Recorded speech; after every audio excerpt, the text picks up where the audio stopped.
Let's see if that's better. What's up, nerds and nerdettes and wee little nerdlings all? That's right, it's your buddy Big John and G for Two Gun Pixie presents Midday Monologue Live. So there's been a lot of comments. From what I can tell, mostly good. So I guess that means I'm not doing good. Yes, I heard you're only doing good if you have haters. I don't know. I don't want haters. That's something I heard. Anyway, let's take a look here. First of all, I just want to say that from your perspective on the current timeline, you're not going to notice anything until December because we're so far ahead on some of our filming schedule things, such as what I'm talking about now, Tales from the Table. That's been a pretty big hit lately. So we're finished Forge of Fury. Next, before we jump back into our heroes with D&D, we have two little quick side things we're going to do. The Rhyme Man, starting this weekend, is going to be running a 3, maybe 4, but definitely 3-part game session, campaign, for Star Wars Imperial Assault. He's going to be playing the Empire, and me and the 27 Warriors will be the Rebels. So it's going to be like a 3-part, see if we get into it. After that 3-part, we're jumping back into D&D, but not quite back into the heroes yet. I want to make sure everyone has a nice clean palette from playing all these good guys. So I've developed a 3-part original, semi-original. I'm using a seed of an official seed from Wizards of the Coast. But basically an original evil campaign for 6-level characters. Figured to let everyone get a little crazy with that. And then we're jumping back to our regular heroes in D&D. We will have Tales from the Table for both Star Wars and the Evil campaign coming up. And we got, Wrong Warrior. Awesome. What's up? He says that will be sick. We got some comments from you this past month, this past week or so. I'm going to be getting to those down the road here somewhere. I know I've seen you up on the list pop up this week, right? You've been digging some of the stuff. Anyway, let's just do this in order instead of me trying to meander through and pick things out here and there. So we have a bunch of comments from our regular Clean Sweep 38. A ton of them really loved the D&D Dungeon Mayhem 5-player game that got dropped. I didn't want to drop that so soon, but there's a lot of things going on, and I just didn't have time to go live. I only have a couple of pre-records left, so I can't do that too often until I get the guys back at the table to pre-record some more stuff. Clean Sweep said he does a lot of notes. He does a lot of game notes to help me learn and play the game better. Says that he's got these games. There was earlier emails where he said messages. Where he said he loved seeing the Dungeon Mayhem so much that he went and got all the stuff himself. So here, Clean Sweep says, I'm working on how to get my sleeved decks into the big box. They don't really fit sleeve now, do they? I'm not a big sleever. Really, the only thing I sleeve is my is my Marvel Champion stuff. And I sleeved that just because, until recently, I was just playing it so much, I didn't want the cards to get overly damaged. But yeah, the sleeved cards aren't going to fit. You're not the only one who have complained about this. I've read about this already in some of the streams. But you do say that you are going to remove the inserts, and then you plan on buying 12 plastic crayon boxes, which easily hold 30 cards each. And you think that you might just be able to squeeze them all into it. Well, that's a pretty good idea. Anyone out there that has the Monster Mayhem big box for Dungeon Mayhem and you like your cards sleeved, Clean Sweep may have a good solution there for you. Just take that inlay tray out and get about 12 plastic crayon boxes, the kind that will hold up to 30 cards, he says. So hopefully that'll work. He also bought a tiny coin capsule, he says, for the heart. Pardon me, that wasn't very professional. I also bought a tiny coin capsule for all the heart and player tokens, 16 millimeter in size. Now, I'm not sure if that's really needed. The box, because the big box of Dungeon Mayhem has a little box in it. When I did the unboxing for it, I was like, what the hell is this little box for? Didn't make sense to me. But then I realized that's for the tokens. So I don't know why you would need a coin capsule to hold the tokens in that, but That's what you decided to get. Clean sweep. All right. At 11:12 mark, he says that Mink and Boo should have returned the other players their used cards at that point. I don't remember that exact moment in the game, but I'm wondering, did that make a difference in the game? Is that something that affected the game later on? Did we have to go through a reshuffle and the other player didn't have the cards? I think basically is what that comes down to. Yes, a mistake was made, but if there were no ramifications because of this, that is just something to look out for in the future, and thankfully it wouldn't have affected our game. Did I see Germany here? Floyd Mays from Germany. You've been loving some of the D&D and Hero Quest. Well, the Hero Quest stuff, right? That was the Hero Quest stuff. I know I've been wanting to do it. I've been planning to get back to Keller's Keep, and at least twice already that plan has fallen through. I contemplated doing a surprise live playthrough today. I'm not saying that's not going to happen. It might not. We'll just have to see. If by 3 o'clock, if by 3:30 Eastern Standard Time today, it's not going live. It's not happening today. The rest of the week is really buggy. Because this is what happens: is where I live, my building is really bad with postal thievery. There's no safe place for the postman in my building to leave this stuff that's too big for the boxes. So being home, being a house husband is good because I'm right here and I'm on the first floor. I can hear the mailman from almost any room I'm in banging around as he's opening up the metal doors to the wow, I'm having trouble here. The metal doors to the mailboxes. So that helps. That helps that I'm here. But I have packages coming every day this week. So I just really feel bad about having to be live and then be like, oh, hold on, everyone. And then you watch my big ass get up, disappear for a minute or two, and then come back and then try to jump back into things like nothing happened. I don't like that. I don't like that interruption. I don't like the flow of that. So that's one reason why I haven't been doing a lot of live gameplays during the week. A couple of years ago, I was doing that. And that's the main reason right now is I just got to be on top of that goddamn mail stuff before one of my neighbors or some other schmuck just walking down the street and see some boxes in a hallway decides to come up and grab one. The amount of empty boxes I find when I'm walking my dogs, there's a little grassy run across the street. The number of boxes that I find that are just torn open and thrown behind the hedge is ridiculous. Completely ridiculous. So I'm going to try. I'm going to try today. I got 2 of my packages already. Actually, I got both of my packages. My wife has at least one coming that hasn't gotten here yet. So I'm going to try. Now, it also says, sorry about the time stamping, but it was live at the time. 7:03 is where the rogue needed to play another card. See, now that is something that will affect the gameplay. The rogue literally did not get a chance to, forgot to play another card. This is a fast game. Dungeon Mayhem is a really fast game, and the especially with the less players. This is a 5-player game, though, but I know there's really fast-paced games with small number of players that, these games aren't fidgety. You just do something and it's over. Do something and it's over. Do something and it's over.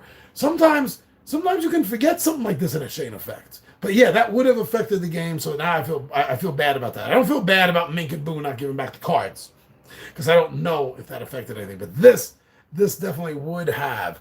All right, wrong warrior, understandable. Pity post thieves. Yeah, I pity post thieves. It's horrible. It's at first it was something really that I only heard of in the suburbs. The postal pirates, the porch pirates, whatever the hell they're called. But over the last couple of years, it's really stepped up its game here in New York City. It's especially, see, my building, it's an old pre-war building. It's an old Irish ghetto tenement building that I live in, which is why I have this extra big room, because back then the apartments were a little bit bigger, But because of that, because this aged building, this building is at least literally 100 years old. I'm not just pulling a number out of my ass. Literally, this building is about 100, maybe 99, maybe 101, 102. But it's right there.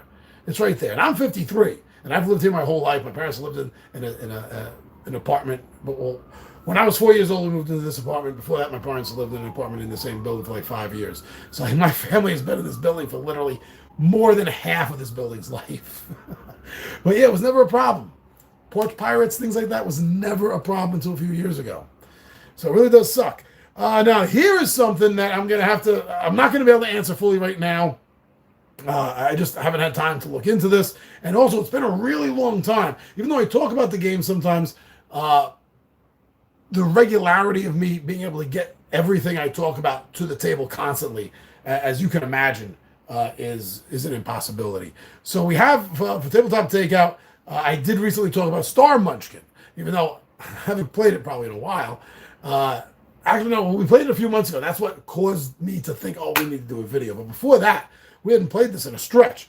And now I have to translate this. They have a little button to translate to English. This looks like Spanish to me. It says amigos. Amigos, tengo una duvida. Well, I'm not going to do that. It says, friends, I have a question about Munchkin letter that even caused the fight between my friends. Can you help me? The letter is a partner. It's called Loud, Hairy Alien. I'm going to have to dig through Star Munchkin right over there. There it is. I'm going to have to dig through Star Munchkin and take a look at this card and try to figure out exactly what's going on, what the question is, what Shanks X100, SHANKSX, and the digits 100. That was just from a couple of days ago. So yeah, I'm really sorry to say I don't know. I'll look at it and I'll type out an answer if I come up with one. And if anyone else knows what he's talking about, please feel free to give some advice, help this gentleman out. But I'll have to get back to that. But back to more mayhem and more clean sweep.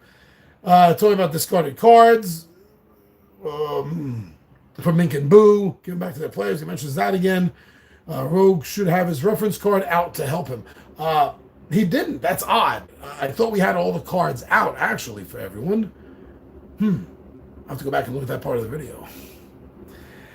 Also, Clean Sweep 38. Hey, Big Johnny G, thanks to you, I have the base game and the 2 expansions of this game. 12 decks in total. That's what I mentioned earlier. I knew he'd said something about that.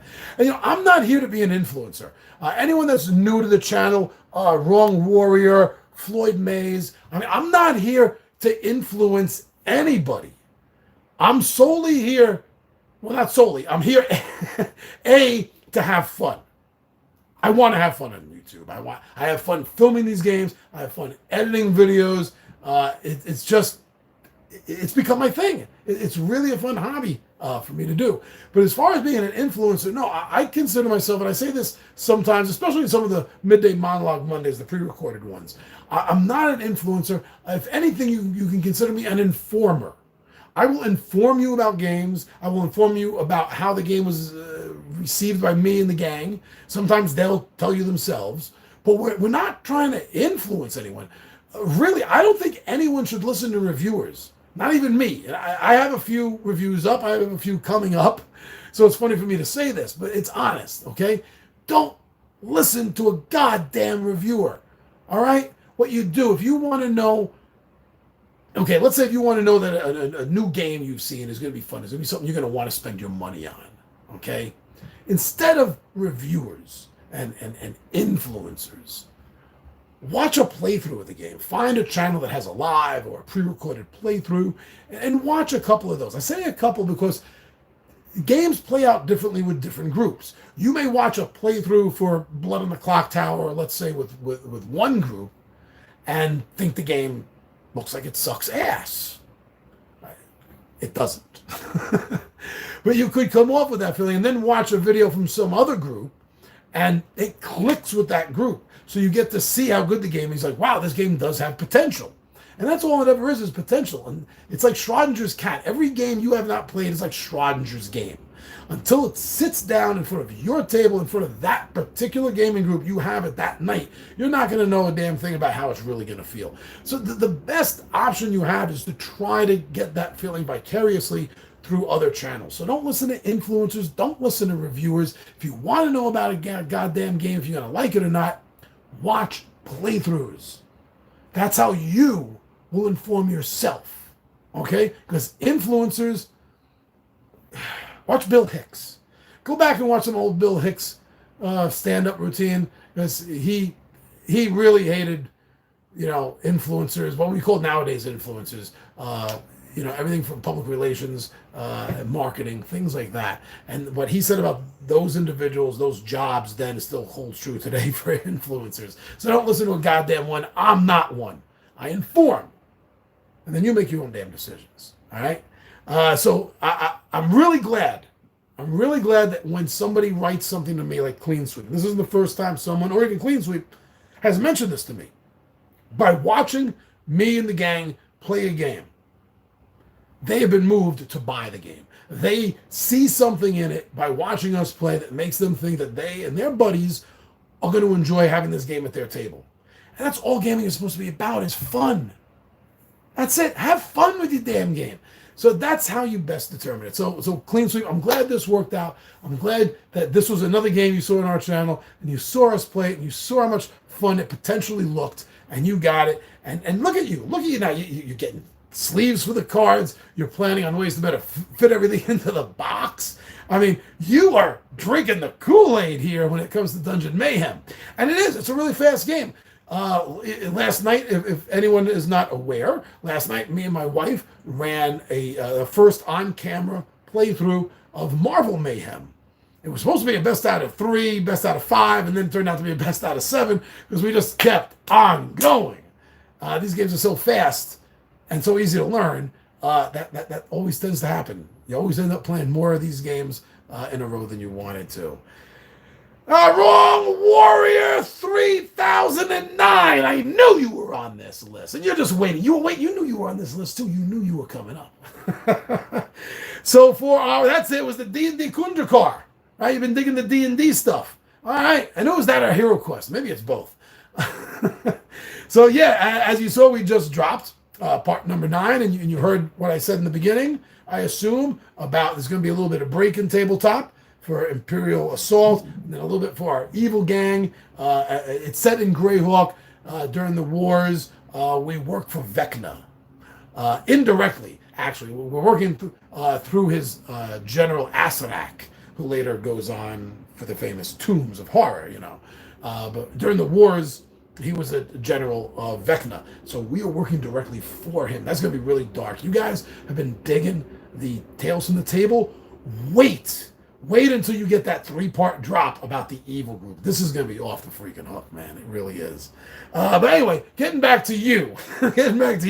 Wrong Warrior 3009 for D&D Kundrakar Part 9. You said, dude, the Dwarven statues are sick, but the whole thing is insane. I absolutely love these videos. Thank you. And thank you for saying this.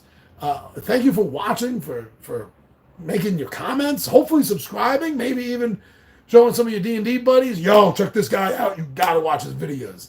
Because I have noticed a little tick. Last month, I believe I was talking about it last month on this episode, we were having trouble getting past 1,479. And this has been going on for at least a year. I want to say a year and a half. But at least a year, conservatively. This has been going on. I get up to 1,479, 1,480.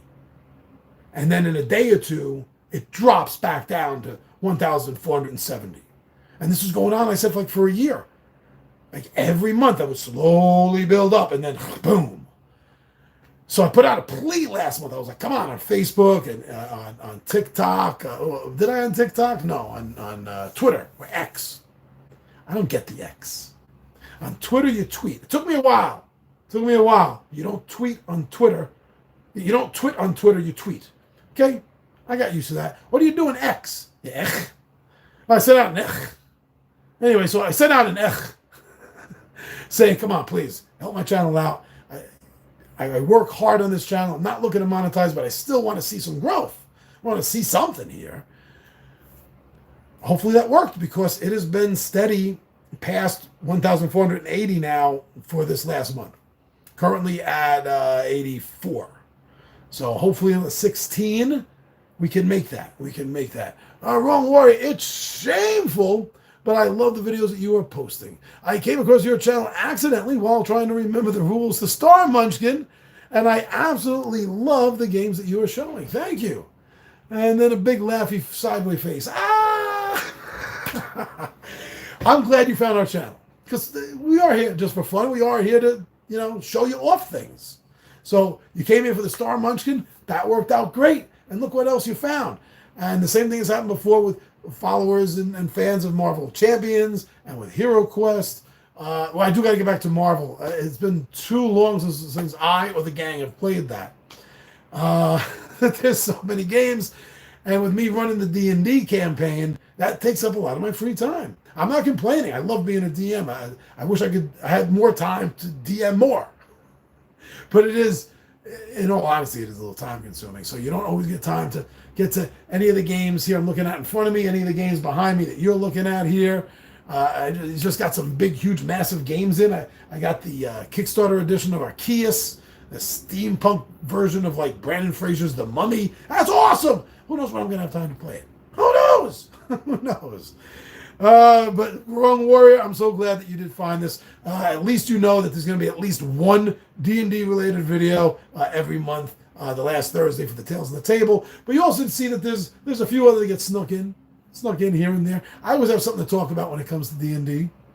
Oh, the Shogunstein, another one of our regulars here on Tabletop Takeout for Super Fight. Now this, I don't talk about this game much on my channel because this is a kind of game that there is like, and I find this with a lot of things, but this very much so.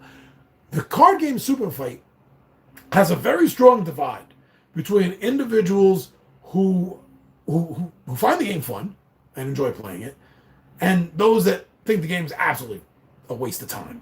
Absolutely. And there's I found no gray area here. Anyone that knows the game is either very much, yeah, I'll play the game, or very much, yeah, that's stupid. If you don't know what I'm talking about, Super Fight is basically every nerd argument you've ever had. You have cards that are setups, set up the weirdest things. And just like Cards Against Humanity, there are tons and tons of expansions that get into really niche things. You know what I mean? Like horror, like comic books, like sci-fi, Star Trek, and things like that. And I got a bunch of the nerdy ones. So you get things like, who would win in this fight? And maybe your setup is the 12th Doctor on a kangaroo with an enlarging potion versus Jason Voorhees in a hot air balloon with a water balloon machine gun. And I also like the optional locations deck. So that fight could take place inside a life-size pinball machine. And then you and your buddy have to logically, when it comes to nerdy sci-fi stuff, logically argue who would win that fight. So you can see why people either, there's no gray area. No one's like, I can take it or leave it.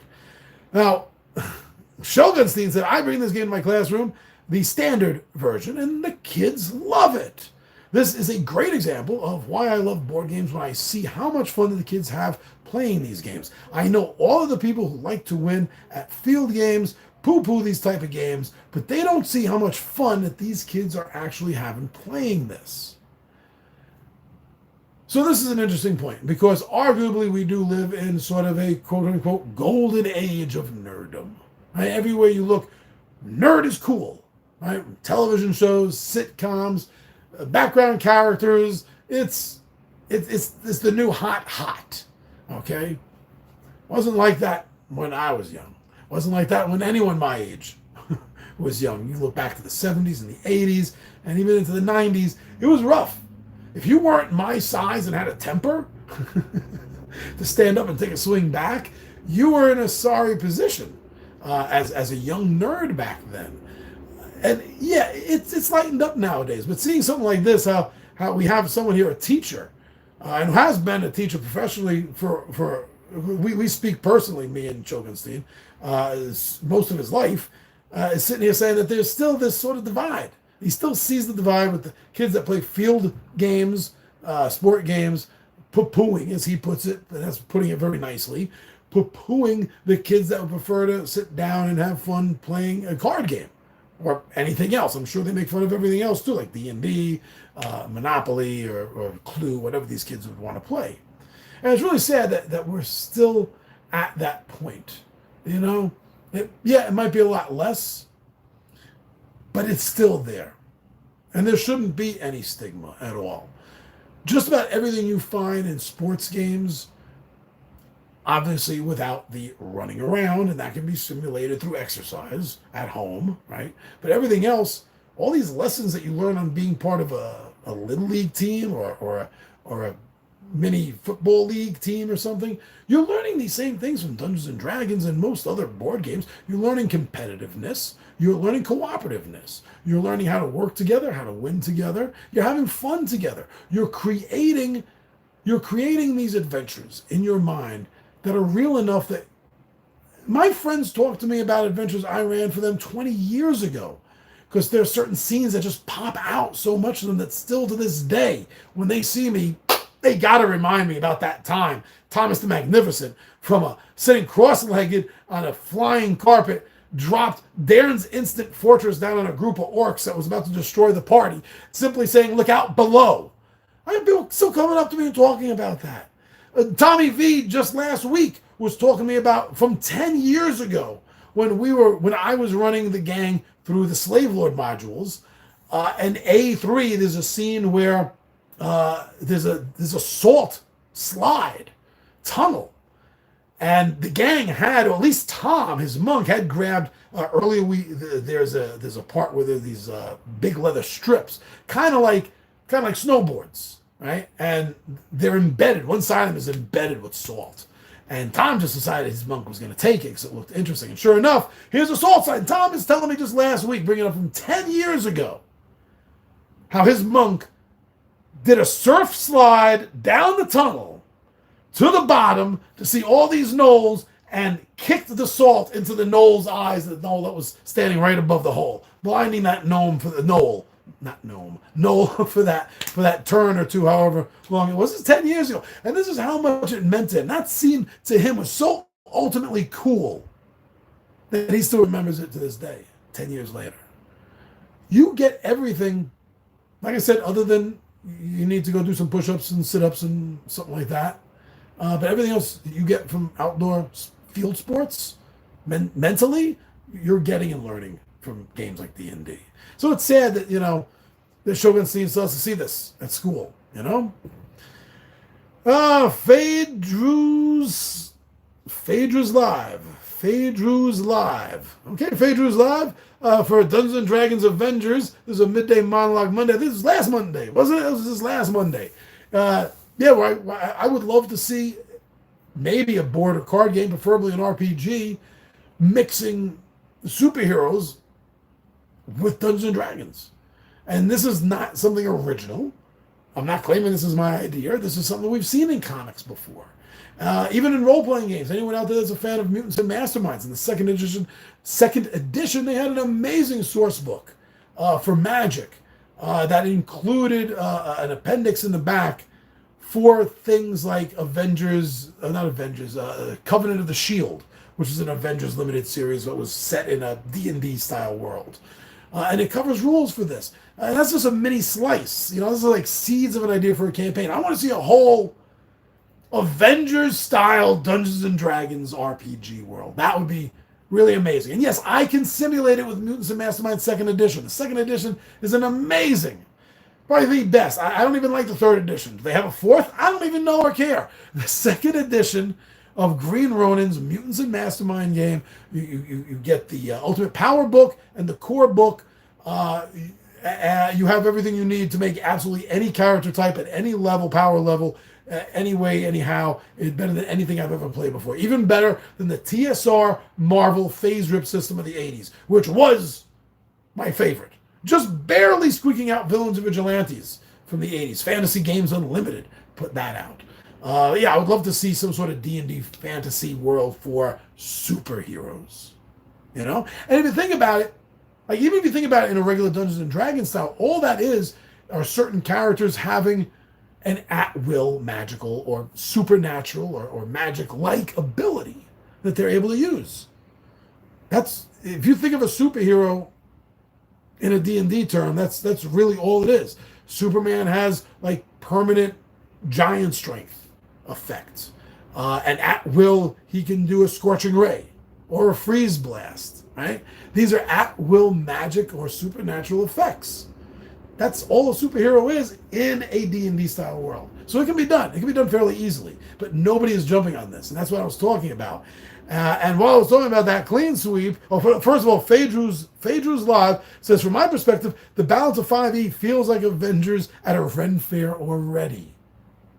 That is a sad statement on Dungeons and Dragons. I've not played 5e.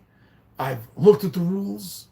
I liked it a little bit better than 4e, to be honest. But I have to admit, playing with anyone who is younger than me, anyone that is not in their 50s or 40s, which is everyone in my group right now except Ron, I would rather play 3rd edition. That is the best edition I think ever put out for new players. Yes, 4th edition is really dumbed down, so newbie players can really just, anyone can just walk in and pick up 4th edition, right? 5th edition, they kept a lot of that, but also didn't make it feel so dummied down. In a nutshell, let's say that's what 4 and 5 feel like, right? 3rd edition is easy. The problem is it's bogged down with so many possibilities. You definitely cannot create a character in D&D 3rd edition without backwards engineering it. Unless your goal is, whatever happens, man, I'm going with this character. Okay, you can play a character like that, but generally you're going to want to plan, and much like UAPs, you're going to want to backwards engineer this. Okay, you're going to want to look at, like you say, you want to have a necromancer. Okay, that's a huge decision. You want to play a necromancer? Because they're usually evil. Not always. In a Greyhawk setting, you could worship Ouija. Ouijas? I prefer Ouija as the pronunciation. I don't know what's right. But that's a lawful neutral deity of death and magic. So here, you don't have to be an evil person right out. But now, how about your prestige? This is going to be really important. Most of the prestiges around necromancers are not geared towards nicer characters. Probably the best one is the Dread Necromancer. Is that what it's called? The Dread Necromancer from Heroes of Horror? But ultimately, that's a core class. That's an alt core class. Ultimately, you're becoming a lich.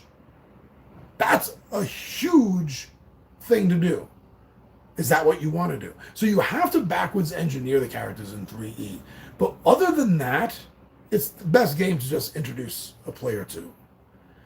I think 1st edition, that's my favorite.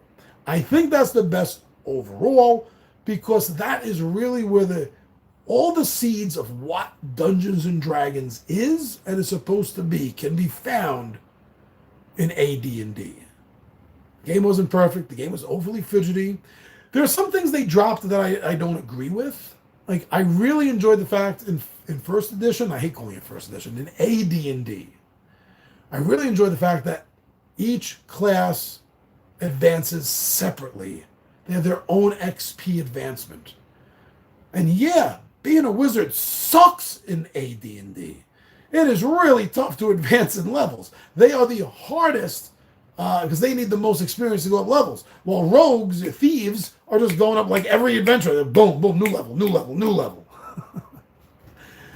But as far as piecing things together, 3E is better because I agree with having some constraints and not having absolutely everything open world possibility in character creation.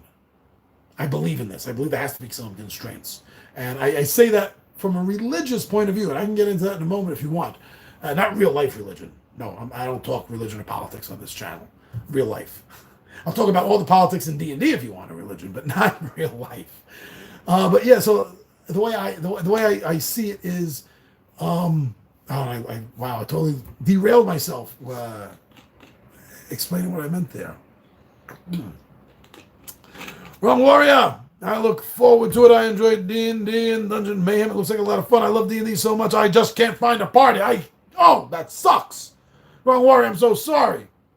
It is tough. Dungeon Masters are hard to come by. They've always been. I've hardly ever come across a DM looking for a party. It's always a party or a player looking for a DM or a party. And a lot of that is commitment, right? A lot of that is commitment. Look at the amount of commitment that it takes to be a DM. And like the amount of time it takes for me, and again, I'm not complaining. I absolutely love doing this. I'm just explaining, right?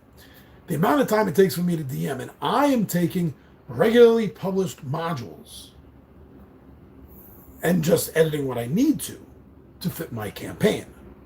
The deeper into the campaign we go, the more editing the modules are going to take, because now I have more past stuff that I want to fit in. That now these stories are advancing here, so there's more work that I need to do. It's still a drop in the hat, and if I had a hat on, I would tip it to all the DMs out there that do their own thing, create their own world, run and write their own adventures. That is an amount of time I can't even imagine dedicating. But then again, I have no desire myself to write my own campaign world. I absolutely love Guy Yak's world. His world of Greyhawk is everything I want in a game, in a fantasy game. And it is the seed of everything that Dungeons and Dragons is. So for me, there are certain things in Dungeons and Dragons that make it Dungeons and Dragons. Like clerics. I told you, religion. Like clerics in D&D. Clerics can heal. In fact, healing spells don't even leave scars. So if you want your character to have this cool scar on their face or something, you better find some damn good reason why that wasn't healed. Why the divine magic couldn't heal that. Because technically in D&D, any character healed doesn't have scars. There's and this is a rough thing to bring up. People have gotten into fights with me for even bringing up what I'm about to say publicly, okay? But in the standard Dungeons and Dragons world, not one's own campaign setting, that's different. In the standard D&D world, there really isn't even disabled people. Not really. Yes, I understand the main argument is peasants don't have the money to pay the church for higher healings, like cure blindness. I understand that side of the argument. But that side of the argument does not take in consideration what real religion is. Okay, I had to use those quotes. Because we here in real life are dealing with religions that we cannot prove, which is why we have faith. Whatever your religion is, you cannot prove it. There is absolutely 0% chance to prove Christianity or Islam or Judaism that it is a real thing, that their God is real, that image is real, that their beings that serve that being are real. It's faith. You believe in it. So it becomes real to you on a personal level. But as far as objectively, it's just a belief. That's all it is. There's no proof. Now, in Dungeons and Dragons, that's eliminated. The gods are physically real. Depending on what game system you're running, they may even walk or have walked within your character's generation, the freaking world itself. I'm not going to get into percentages, it's all written in the deities and demigod books, but there are percentages where just by saying your god's name, he, she, it will hear its name being uttered. Anywhere in the planes. Anywhere. Higher chance on different grounds and holy sites and churches to that being, sure, all takes place. But here in the real world, you can say Yahweh 5 billion times to Saturday, every week, and it's not going to cause anything. But you talk about Hexter too much in D&D, he's going to send someone after you. Okay, the gods are real. They physically are real. There's no reason for faith the way we here in the real world believe in faith. Okay? And the gods in D&D are powered by belief. You have any idea where I'm going with this? So if the clerics of Heronius are too pious to heal the peasant's diseased and blind child, because they don't have the money to do it, the Church of Hextor would easily do it for free for a convert. And that would completely unbalance the deities and their system. So in order to counter that, because the bad guys aren't going to play by rules, bad guys, It's not like all the good gods can come together and go, okay, we're not going to do this freebie stuff anymore. No, we're getting rid of that. So you have to follow the rules. Yeah, like the evil gods are going to be like, oh, perfect. I was planning on stopping all evil things anyway. No, that's not going to happen. So in order to keep up with the Joneses on a deity level, the clerics of the good gods would have to start healing for free also. So yeah, in a system like this, these are things that I love about D&D, because they're not the real world. Dungeons and Dragons is not about real life and real life problems. It's about a fantasy escape. So come on, escape! Wrong Warrior, yeah, I completely understand it. It's a very good comparison, and I get the point you're making. Now, again, this is all on standard D&D campaign settings. You know, in Faerun, in Oerth, it's all like this. Now, if a DM wants to run their own world, and I encountered a player not that long ago who thinks like this. In real life, they are an atheist. Real life, they are an atheist. So they have decided that they don't want to play with religion as a reality in their fantasy game that they run. So they've created, using the D&D system, they've created their own campaign setting. He has created his own campaign setting where there are no clerics, and therefore there is no divine healing in the world whatsoever. Okay, that's that individual setting. But to me, that's not D&D. You're not playing D&D now. You're playing an RPG. Yeah. Yes, you are. You're playing a D20 fantasy RPG. But to call it D&D, you've stripped it. I mean, literally stripping everything holy, everything divine from the game, taking deities literally out of every aspect of your gaming system in a fantasy realm, just because you as the DM personally in real life are against religion and are an atheist. To me, that's stupid. But that's your campaign setting, so fine. But don't call it D&D. Say, I play fantasy role-playing games. Because what you're playing is not D&D, my friend. That's exactly why I love D&D. It's a lot of fun.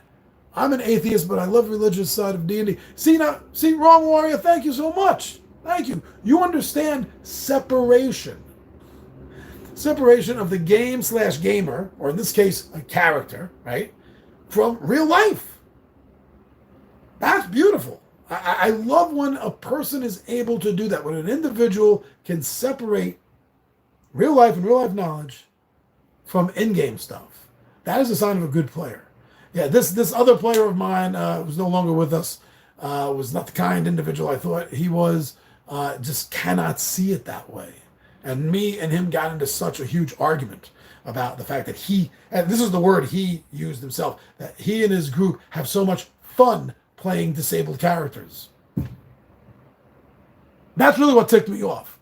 You're having fun playing a disabled character. And what I ultimately said to him, and you know, when you hear this, you know as well as I do that he did not do this. Would not have the balls. Nobody would have the balls to do what I told him. I said, listen, if you think it's so cool and so much fun that you're playing a blind character by choice, and your friend is by choice playing a paralyzed character in a wheelchair, why don't you go up to the next blind person you see, or the next person in a wheelchair you see, and go up and tell them, oh my God, I play Dungeons and Dragons, and I've chosen to play a blind character, and it is so much fun being blind.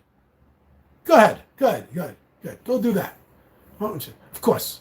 I stopped talking to this individual, but you know as well as I do, they did not have the balls to go do that, which shows that they are 100% wrong. That is a bullshit attitude. That is, well, obviously it's not racist, but it's ism of something, right? Handyism or something, I don't know.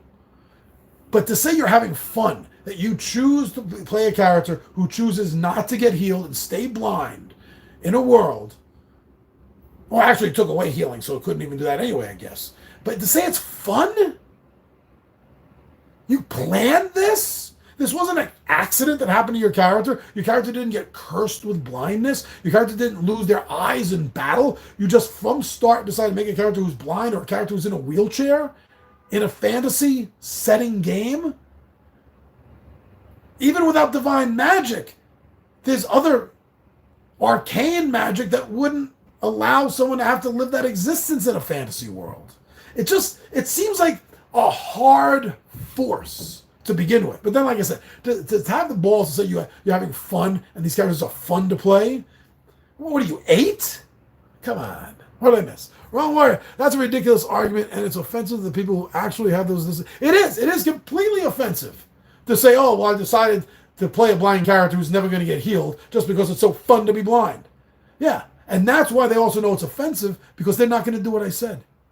And nobody who comes across this video and actually does play, let's say, a paralyzed character in a campaign setting with magic, so they don't have to be paralyzed, is a dick. Really is a Richard. 100% to the core.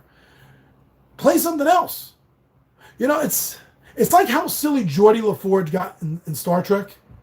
Okay, they can teleport things across the universe. They can pull the needed molecules together to create things in the holodeck. But Geordi LaForge was blind, which is why whenever they did like an episode that showed the future, Geordi always had regular eyes, which could see all the spectrum, of course, but he had regular eyes. He didn't need this big, huge freaking thing. He didn't. So even when you play sci-fi games, it's hard to accept the fact that you're going to have a character that suffers from something in a sci-fi setting. Like when I used to play Star Frontiers, or even the Star Wars role-playing game, right? There's enough robotics and cybernetics and genetics, right? There's Grossomize to replace yours, that it doesn't make sense. It always feels forced. Now, if you're telling me that you're playing this kind of character in a D20 modern setting, that makes complete and absolute sense. Keep doing it. Because in a D20 modern system, you're just as stuck as you are, well, in the modern times. So that makes sense. It's like just understanding where you're sitting in the gaming system. When I'm, the setting that you're sitting in makes a difference as to why you should play the character you're playing. Wrong warrior. I bet they suck the fun out of everything. Well, you know what? This player actually did suck the fun out of one of the last game sessions they were at. Tried running a Return to Dark Tower. And after about an hour into the game, this individual got just so bored with it that literally threw the game on purpose. The action that they could have taken would have resulted in skulls getting eliminated from the board. And this was all discussed at the table.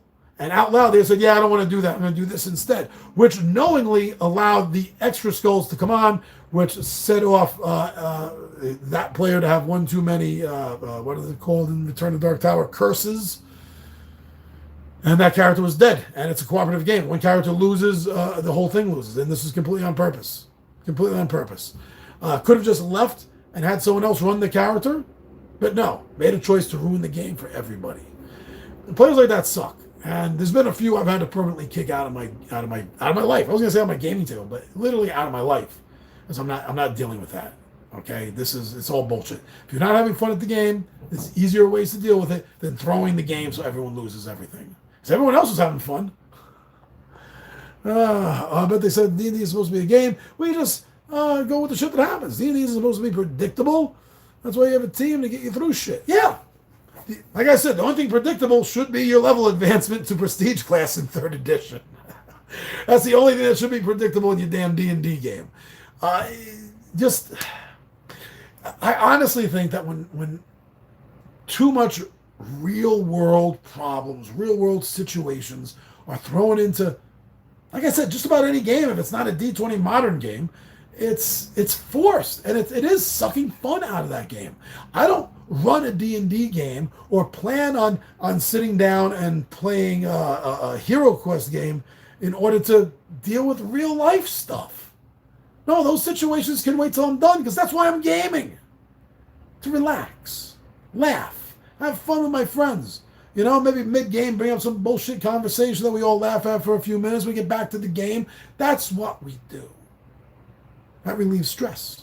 I don't want stress put into my game. The good games have enough stress put into them. I don't need real life stress added on top of that. And we really got off course there. Yeah, I can talk about that. That subject pisses me off so much. I got in big trouble. About a year ago on this channel's YouTube. It says YouTube, Facebook channel. The Two Gun Pixie Facebook channel. Yeah, because there was somebody selling D&D miniatures for handicapped characters, and the one they're advertising was a female dwarf barbarian in a wheelchair, and it's listed, because it has the character information on it. It's listed that the character, his arms and legs are paralyzed. Think about that. No, just I know you want to yell, you want to say something. Hold on, hold on. One moment. Let that sink in. A playable character in D&D, not an odd setting. This is regular standard D&D. This character's stats were made for. A character whose arms and legs are paralyzed. A barbarian. Yeah, how can it be a barbarian? Exactly. But think about this even deeper. They're in a wheelchair. So that means one of the characters in the party's whole job is to wheel this person around? And you know how they make the attack? Is the barbarian axe is attached, like you're getting on a roller coaster. It's attached to the wheelchair, and then the wheelchair is supposed to be rammed into the opponent. No. It's not magical. It's mechanical and it can charge, but it's not magical. Or it can be pushed into somebody. Yeah. How does it attack? That's how. It just boom, and then just someone in the party has to push them. Or they set off the steam charge for it to go zoom right at somebody. That's called a slam attack in D&D. If they knew the rules, that's a slam attack. Okay? In every damn edition since Basic, what that describes is not a battle axe attack. That's just a slam attack. But let's go a little further with this concept. Okay? Has anybody that has ever played any Dungeons and Dragons published material whatsoever ever come across a handy, capable dungeon or swamp? How are you getting this character up and down the stairs? How's she getting up and down, huh? Someone has to carry her and then put her back in the damn wheelchair? Okay, now let's get a little even more, let's get a little meta. Not meta, let's get a little realistic here. Okay? So, you have a party with this character in it. You've been wheeling them around all damn day. You set up camp at night. Next morning, everyone does their morning routines. Have a little breakfast. So you got to feed them because they can't feed themselves. And then you got to wash. And you have to go to the bathroom. So somebody in the party is wiping this character's ass and taking them down to the river and bathing them, so they can then go to Asarak's lair, the Tomb of Horrors, which has no handicap accessibility whatsoever, so she can be a hero? Just go get healed. My God. Yeah, I got into a lot of trouble because nobody seemed to agree with me. And people were threatening to cancel Two Gun Pixie because, well, you can see how canceled that got. I feel more people feel like you and me when they came across this absurdity. There was also some stats I found for a blind wizard. How the fuck is a blind wizard casting spells at everyone? Well, you just weekend at Bernie's with a wizard? With Merlin? Weekend at Merlin's? Just carry his dumbass, point him around and getting 20 degrees to the left, Merlin. 5 degrees to the right, Merlin. Fire! Now, I don't, in fact, I don't even have it right here. On camera, I usually don't wear my glasses. Okay? I wear glasses. I can't see shit for a distance. And I'm really glad I'm nearsighted because I love reading. And I would hate to need glasses for reading. But I can't see shit at a distance. As someone that has a handicap, it's a slight handicap, but it still is because I can't see shit.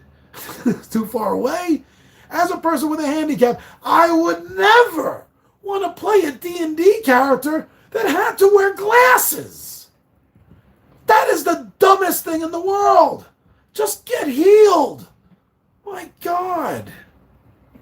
Anyone that doesn't agree with me, I can't understand. I can't understand how, again, the only way I can understand this is a personal campaign world that one created. But it still doesn't make sense about how you're going to get a paralyzed barbarian around to do anything. Some people just don't have imagination. Says Wrong Warrior. They don't get the point of fantasy game. They just think of real life. Exactly, they do. Okay, I'm going to get real with one other thing, one other topic here that that I've also gotten in trouble for, though not in a while. And this only happened twice. The first time this happened was in high school.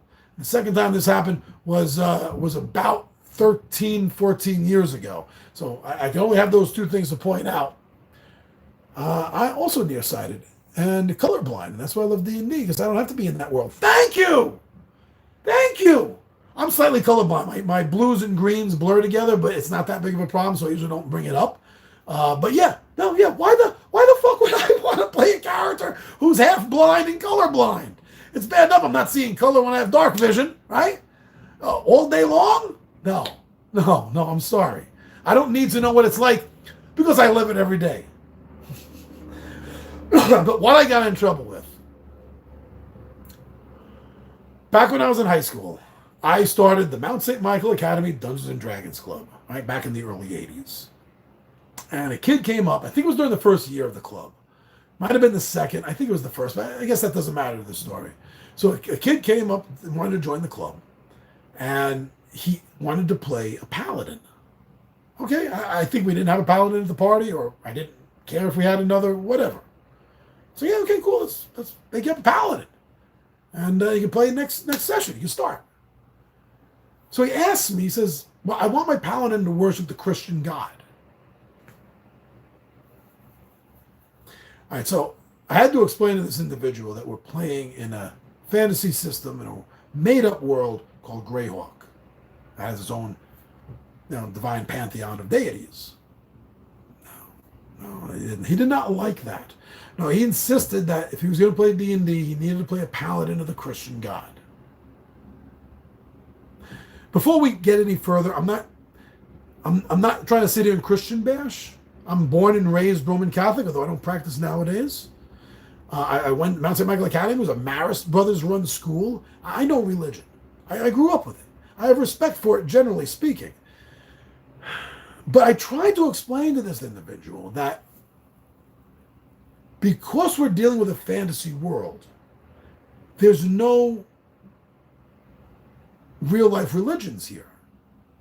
Because we have Christianity in the real world because of the belief of this demigod who was born to a mortal woman. Well, that's what makes you a demigod. To a mortal woman and did these miracles and preached these preaches and the world interpreted it into the religion we have now as Christianity and Catholicism and the different variations of it. None of that happened in the world of Greyhawk. In the world of Greyhawk, there was no Jewish community. There was no Egyptian community to keep them slaves. There was no rise of the Son of the one God, the one true and only God. There was no preaching of the Bible. There was none of this. Did not happen because this is a fantasy world. And he just could not accept this at all. And something similar happened back early, about 2011, 2010.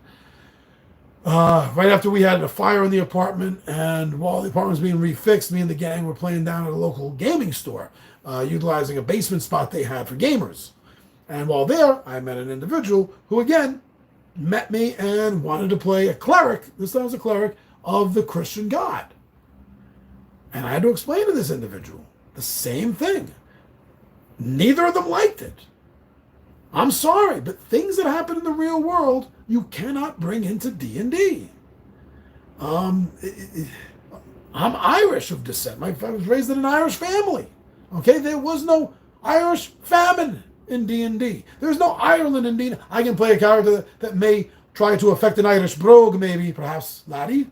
I could do that, but I'm not playing an Irishman in Dungeons and Bloody Dragons. Okay?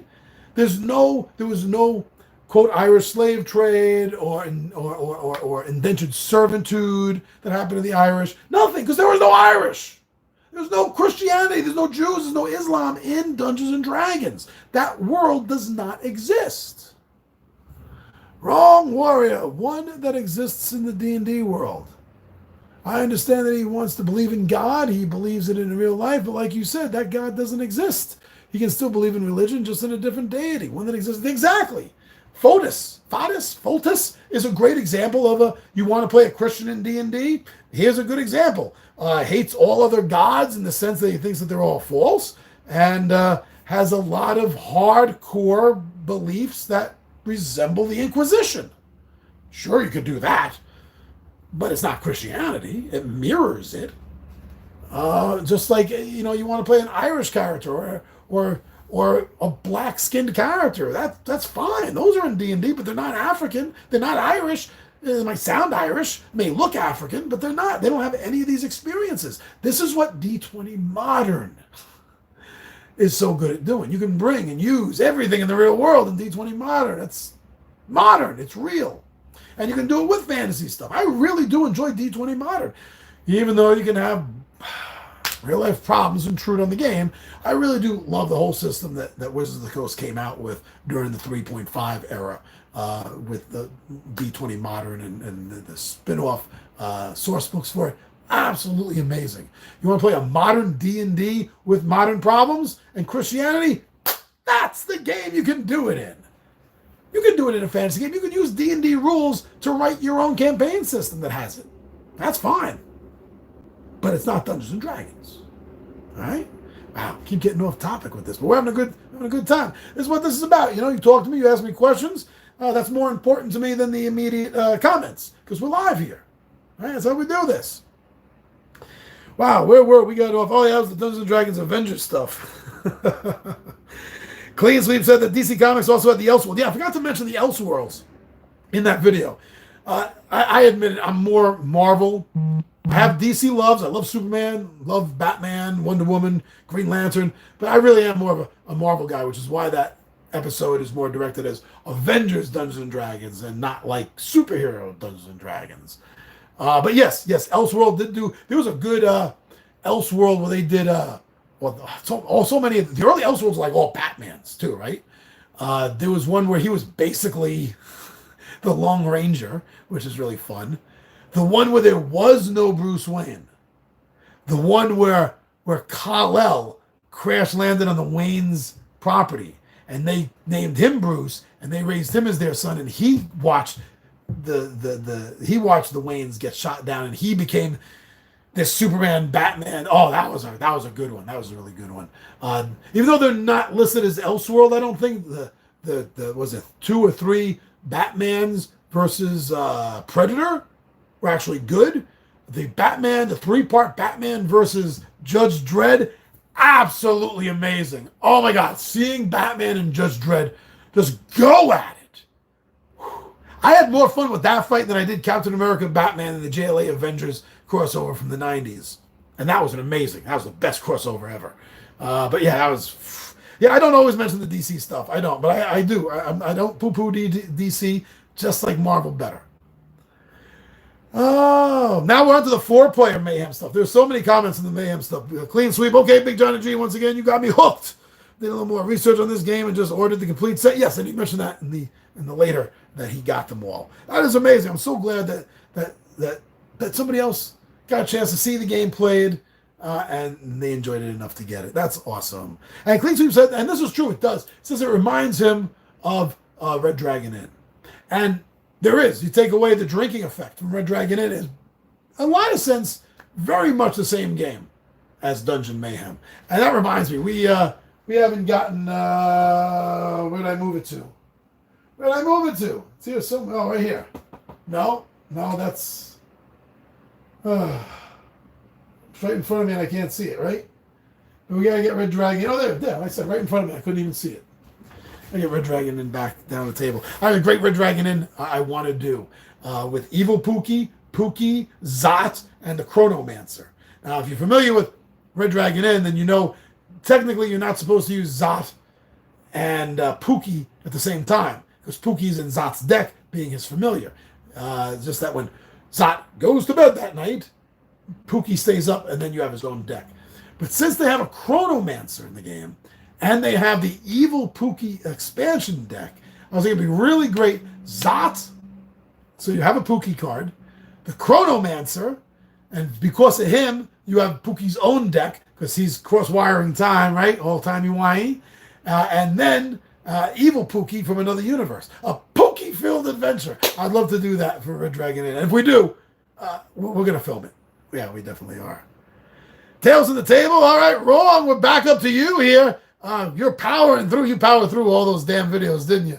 Mountain Door Part 8. Actually, it wasn't even Mountain Door. I think I got to fix those titles. I got to go back and take a look at those titles. I think they might be wrong. I think by 8 we're past the Mountain Door. Anyway, you said, what a fun group. Must have great sessions. This is awesome. You are the best DM ever. That map is insane. The maps don't make good DMing. I know you're very excited, and I bet you understand it. I bet you do. But what you wrote out of excitement.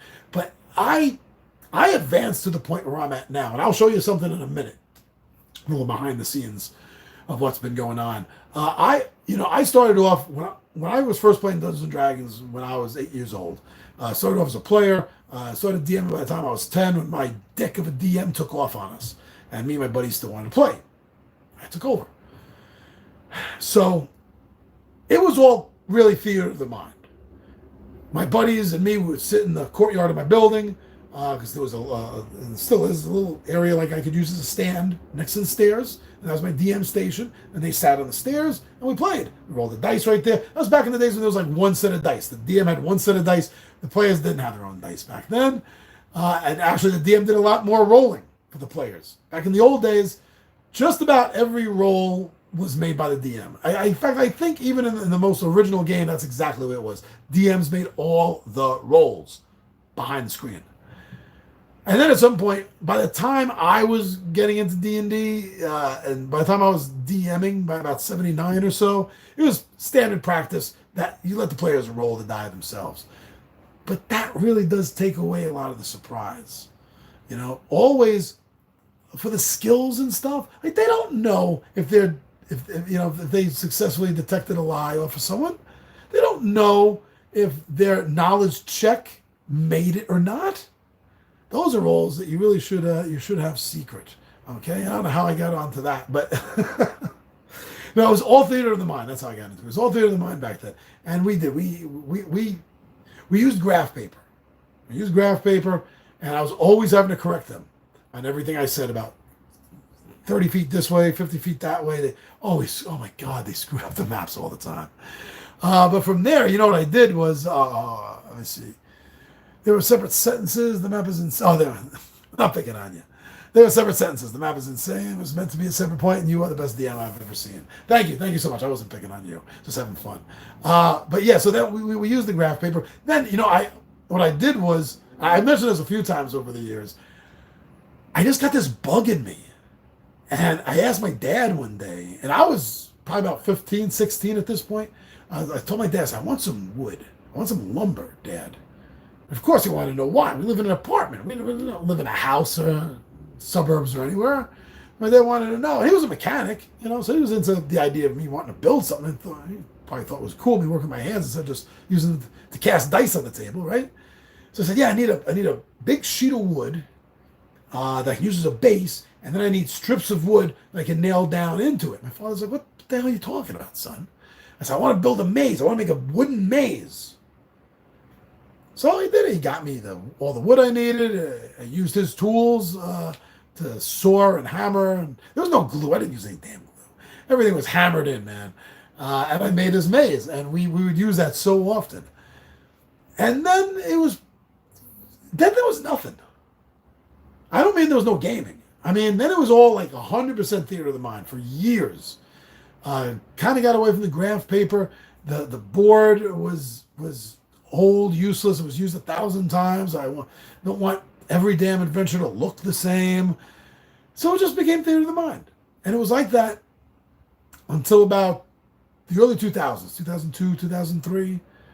And my gaming group for Christmas decided to get me a box, a big double layer size box of Dwarven Forge starter set. And that got me hooked. Wow, they got me hooked. I got 2 more sets after that, and it was great. I didn't use it as much as I wanted to because after a while I got tired of the setup time. But it was still there. Used it sometimes. It was nice to know that I had it. Then, as I mentioned earlier, there was a fire in the apartment back in 2009, Christmas time, so all that was gone. Comic-Con, New York City Comic-Con, I ran into this group. It was their first time there. Out of Long Island, Legendary Realms. comic books and gaming stuff, and they had a series of Dwarven Forge-like stuff, but it was lighter and cheaper. And I told them what happened, and I wasn't trying to bullshit them or anything. I showed them the news report on my phone. I'm like, no, look, I'm telling you, I'm not trying to get something free from you, man. Everything burnt up. I'm not even asking for anything free. He's just like, is there a deal? Maybe I got to rebuild everything. And wow, these guys were so nice to me, so kind. I mean, I can't remember exactly, but I think everything they gave me was like 50% off, the equivalent of 2 for 1 on everything. And that was great, but it didn't turn out to be enough.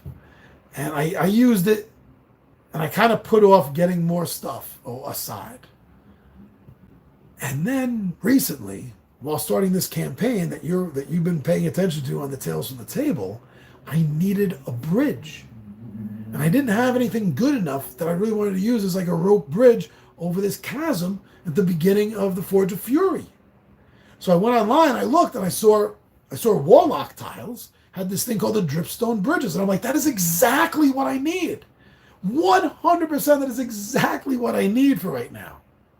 So I got it. And I started looking at the other Warlock stuff. Now, let me just interject here.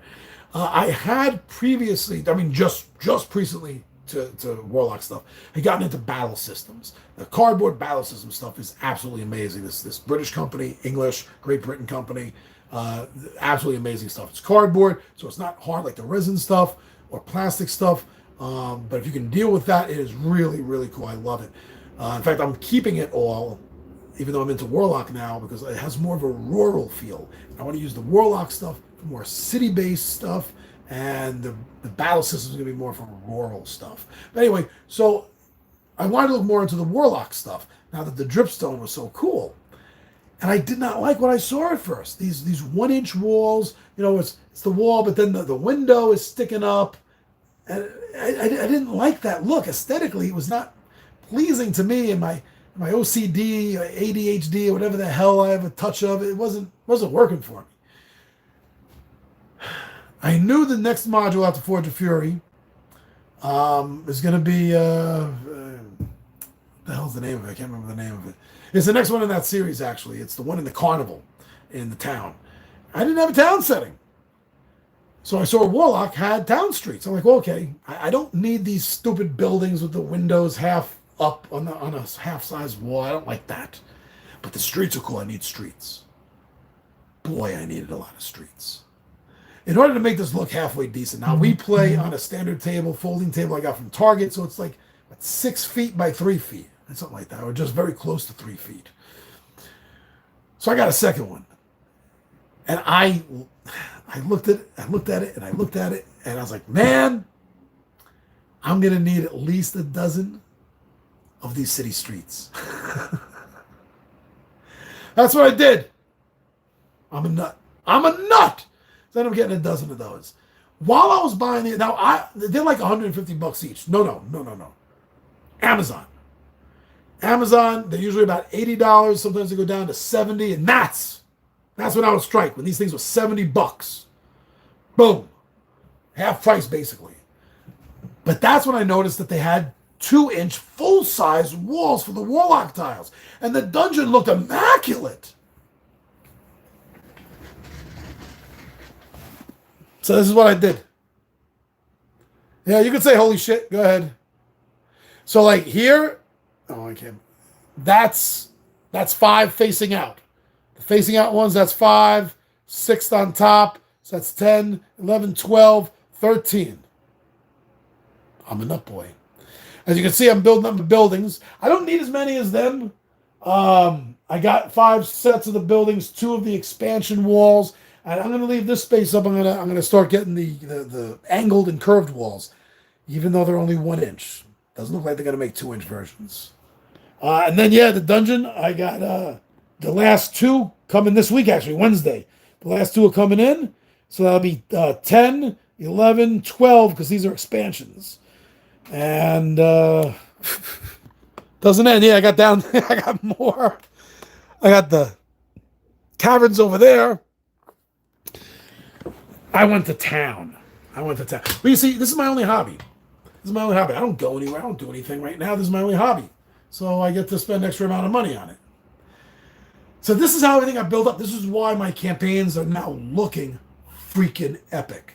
I've known for decades that I can run and tell a game that my friends are going to talk about for decades with me.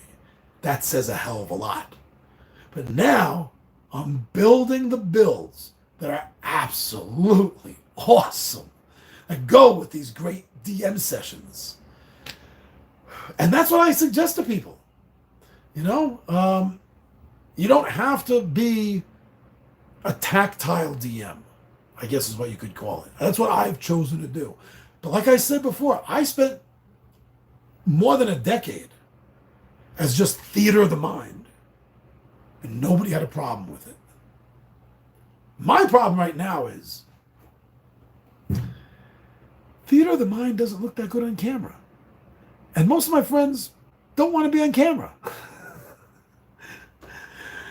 It's tough enough. The brothers don't mind. Rob doesn't like it. Ron is so-so about it. Kyle seems to like it. Anthony never really liked it too much. So it's hard. So I can't really just set up the camera to film a game day. I'm going to try that maybe with the Star Wars. Maybe for a third and final game, I might try that with the Star Wars. So I'm hoping 3 games in, we'll have the rules well enough in our minds that we're not going to look like idiots trying to play it live. I look like an idiot more than enough trying to play some live games for the first time, right? Even though this isn't the first time for me, we haven't played this in almost 10 years. So I sent Ryan a video with the how-to play and the campaign stuff, and he fell in love with it. He's like, yes, John, I want to be the Empire. Good. I don't have to worry about DMing that game. Gives me more time to worry about the evil campaign and the upcoming Speaker of Dreams. That's what that module is called, Speaker of Dreams. Let me just say this. I am really happy about playing Speaker of Dreams because in all the years that I have played D&D, all the years that I have been a dungeon master, there has been extremely few, so few I don't remember, probably a handful or less times where something more than just going down the street in Greyhawk City to go to the apothecary or magic store or something. As far as a campaign and battles and fights and mystery to solve, all happening on the city streets. This is the first time I've done something epic on city streets in D&D. So I'm really excited about getting to that. That's why I wanted both tables, because you never know where one of the players is going to run. Or maybe one of the were-rats, I think I have a big fight with were-rats, maybe one of the were-rats is going to jump into a store or an outhouse or something. I want to have that option there on the table for the heroes to run into that damn store. That doesn't happen so much in dungeons, And think about it. It's happened so few times. This is something else I literally can't count. It's happened so few times. The amount of times players in a campaign have run away. My God, I have had players just stand there to the death when they really didn't have to. Running away isn't an option a lot of players in D&D use, right? But they use it even less in a dungeon setting. For some reason, a dungeon is not threatening, it's daring. It seems to just dare the players to just go through and defeat it. So the players don't think about having to run away or run somewhere else or run back into another room that they've just been in. But in the city streets with storefronts, temples, houses, you don't know where a person's going to run. This is something I learned years and years ago. This is something TSR taught me with Boot Hill. Back in the 80s, I was getting every TSR game I could. And we loved Boot Hill. It really tore us away from D&D for a while.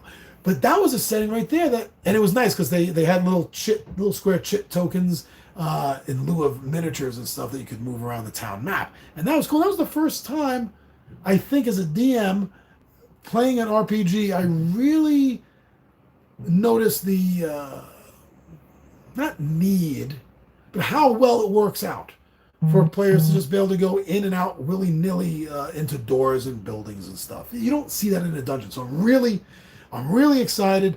I'm really excited about playing instead of running Star Wars. This is coming up next with Ryan's 3 games. I'm really, really looking forward to seeing the guys having the gang run evil characters for our little 3-parter RPG I'm running. But after that, I mean, this is a trifecta because I am really looking forward to running this city. It's gonna be awesome. It really is. Wow, let's keep getting off topic. We're talking about D&D. Wrong way. Yes, it's all because of you. All because of you. Saying we have a great sessions, great map, best DM ever. But yeah, so that's what happened with me. That's how everything grew into what you see now. So for right now, while I still have the spare money available to buy things up every time there's something on sale on Amazon, I've been doing it. Right now, looking at what I have, there's actually not much I need. I want to get 3 sets of the 1-inch walls for the buildings and 3 sets for the dungeon. Even though I don't like that look, the reason I want to do it is for second levels. Unless I'm building a building specifically that has 3 or 4 levels, I'm thinking most dungeons and stuff, there may be a second tier. And I just visually like the idea of that second tier being half size, 1 inch instead of 2. I don't know, aesthetically, I really do like the way I'm imagining that look. So I want to do that. And also for the dungeon stuff, I saw a video, someone was absolutely brilliant, using a combination of the 2-inch walls and the 1-inch walls, they made battlements. And the 2-inch wall by a 1-inch wall by a 2-inch wall by a 1-inch wall. That's so simple. I didn't even think about that. I'm telling you, Warlock, and they're not paying me a penny. Nobody does. This is all personal. Warlock, and I keep looking over because that's right where they are. Warlock tiles are like Legos for D&D nerds. I gotta do a video on them, and I gotta say that in the video. Maybe even put that in the thumbnail when I do that video. But yeah, so I want to get the 1-inch for those reasons. I want to get 3 of those. So I don't think I'm going to need more than 3. And if I do, eBay. One moment on that thought. So I want to get those, and then like I said, I want to get at least 3 each of the curved angled wall sets for buildings and for dungeons. After that, there's not much. I have 4 sets of stairs and ladders. I want to get 1 more. I have 2 sets of the doors and archways, and I want to get 3 more. And I have 2 sets of devilish devices. I'm good with that. I have 1 of hidden hazards and the base set, which both have traps in them. I want to get 1 more of each of those, actually on their way. So there's a few things I think you need doubles of, or even triples in this system. And those are some of them. But yeah, that's as far as I can think of for doubling up. Oh, I want to get a second dripstone bridges, and I want to get a second stalactites and stalagmites. And I think that'll be good. I already have 5 cavern sets. So that should be good for the cavern sets to fill out a nice folding table really, really well. I wanted to get another farm. I figured the 2 farms and the 1 homestead. Only there's an encampment set that is out of print by WizKids that I'm dying to get my hands on. Actually, I'd like 2. You know me, I'm gonna double up. But yeah, that's hard to find. I want to get that. But then that's pretty much it. I think then, unless they come up with something new, and I don't know if Warlock is. That's what I'm a little worried about. 2 years ago, they advertised the sewer set. No sign of it. A lot of the threads online are talking about the fact that WizKids has ended the Warlock tile series of tiles and stuff. That's really sad. I was really looking forward to a sewer set, right? But I was also hoping, and maybe there's still time for this, I was also really hoping that, I mean, they wouldn't need much more than that, right? The sewer, the dungeon, the buildings, the city streets, angled walls, curved walls, caverns, stalactites, bridges, docks. I got 1 of the docks. I want to get a second one of the Spelunker docks. They have summoning circles that have LED lights in them. There's not much. There's not much left. There's another company that makes some nice trees. I'm going to be getting those. But yeah, this is. Oh, the spell effects pieces too. I've been digging those, but they're not Warlock. It's by WizKids, but they're not Warlock. But I was hoping Warlock, now that they have everything that they could possibly have for this setting, fantasy stuff, that they would give the same treatment to sci-fi. I have some of the Dwarven Forge sci-fi stuff. I got 2 starter sets and one of the passage sets, and I would like 3 of each. And I've been getting, the internet listens to you. I keep getting feeds about $80 for a passage set. I don't know. I don't know if I want to do that because I would much rather have Warlock sci-fi tiles, but I don't know if they're going to do them. What would they have? They would have like ship interiors and maybe some sci-fi buildings. Because really, sci-fi doesn't have a lot of overly sci-fi stuff. If you think about it, like a lot of things in Star Wars, you could have in a fantasy setting too, right? A lot of the things on Tatooine, for example, or Endor could also fit a fantasy setting. But things like the spaceship, the corridors, sci-fi buildings, that you could use tiles for. At this point, I don't know. I don't know if they're going to do it. I keep talking so much, my screen keeps going down where I have I have all the notes from all of you. All right. O.M. James. Oh, my God, James. Omaha James. What's up? You liked my happy birthday to H.P. Lovecraft. When I was a kid, I did not like H.P. Lovecraft. I thought he was too boring. It wasn't until I was older I understood. The boring was needed because it set up the normalcy of the world before the insanity of his world entered it. Yeah, so the slideshow a couple of weeks ago, I did do a little gaming homage to H.P. Lovecraft. I'm so glad that somebody liked that. O.M. James, you've been with us for a while. You love comments too. I love that. So thank you so much for continuing to support us. What's in the Pixies box? Milton Bradley. Shogun Cena had a couple of comments on this. I love when some more modern board games use a spinner. Spinning is old school. Star Wars Life Spinner, huh? That's right. That was an unboxing for the Star Wars classic Game of Life, which my finger cannot point to. There we go. Yes, it is a classic. Sometimes I do like to reach in and find some classic games. Actually hoping this Christmas to get my hands on Dungeon Dice. Game I used to play as a kid with my mom. A simple enough game, but it was fun. Wouldn't mind throwing it in the classic collection over here. All right, Tabletop Takeout, also from the other week. Let them eat cake. More Osprey? That's what Shogun Stein had to say. I already have too much stress in my life. I don't need this. So yeah, nothing was planned. It's just the way the system all worked out. But yeah, a few weeks back, there was a lot of Osprey games I was talking about. Just worked out that way. And that was another one of them. Let Them Eat Cake is about the French Revolution. It is. And after taking a DNA test, I realized that I come from the same DNA group, not a direct descendant, but same DNA group as Marie Antoinette herself. But yeah, it's a game about the French Revolution. And it's a voting game also. Every round, people vote on what positions of power the other players are going to have now that you've crumbled the politics of the country, and how everyone is going to fall into place then, and what their jobs are going to be, and eventually who's going to get cake and who's going to be sent to see Mr. Guillotine. So there's stress in that game. It is fun. It is a combination of a betting game meets a mob mentality game, like Blood on the Clock Tower, Werewolf, something like that. It's a nice, interesting mix of the two. But I guess you've had enough, Shogun Stein, of Osprey games. Slideshow Gaming, Hero Quest Rise of the Dread Moon. Now, because I don't try to be, I'm not an influencer, this channel is not about Cult of the New. Very rarely am I immediately talking about something that just dropped in the board gaming world. It takes time for me to get the game. Nobody gives me shit. Well, I got 1 or 2 publishers, small-time publishers, but generally speaking, nobody gives me shit. Nobody sends me shit. Everything I do on my own. Help from Tommy V and the Toy-Sided Warriors a little bit, but everything you see here, 90%, 85, 90% is all on me. So I tend to just pick games and play them. Nobody is having me sponsoring me, so to speak, through having me talk about their titles.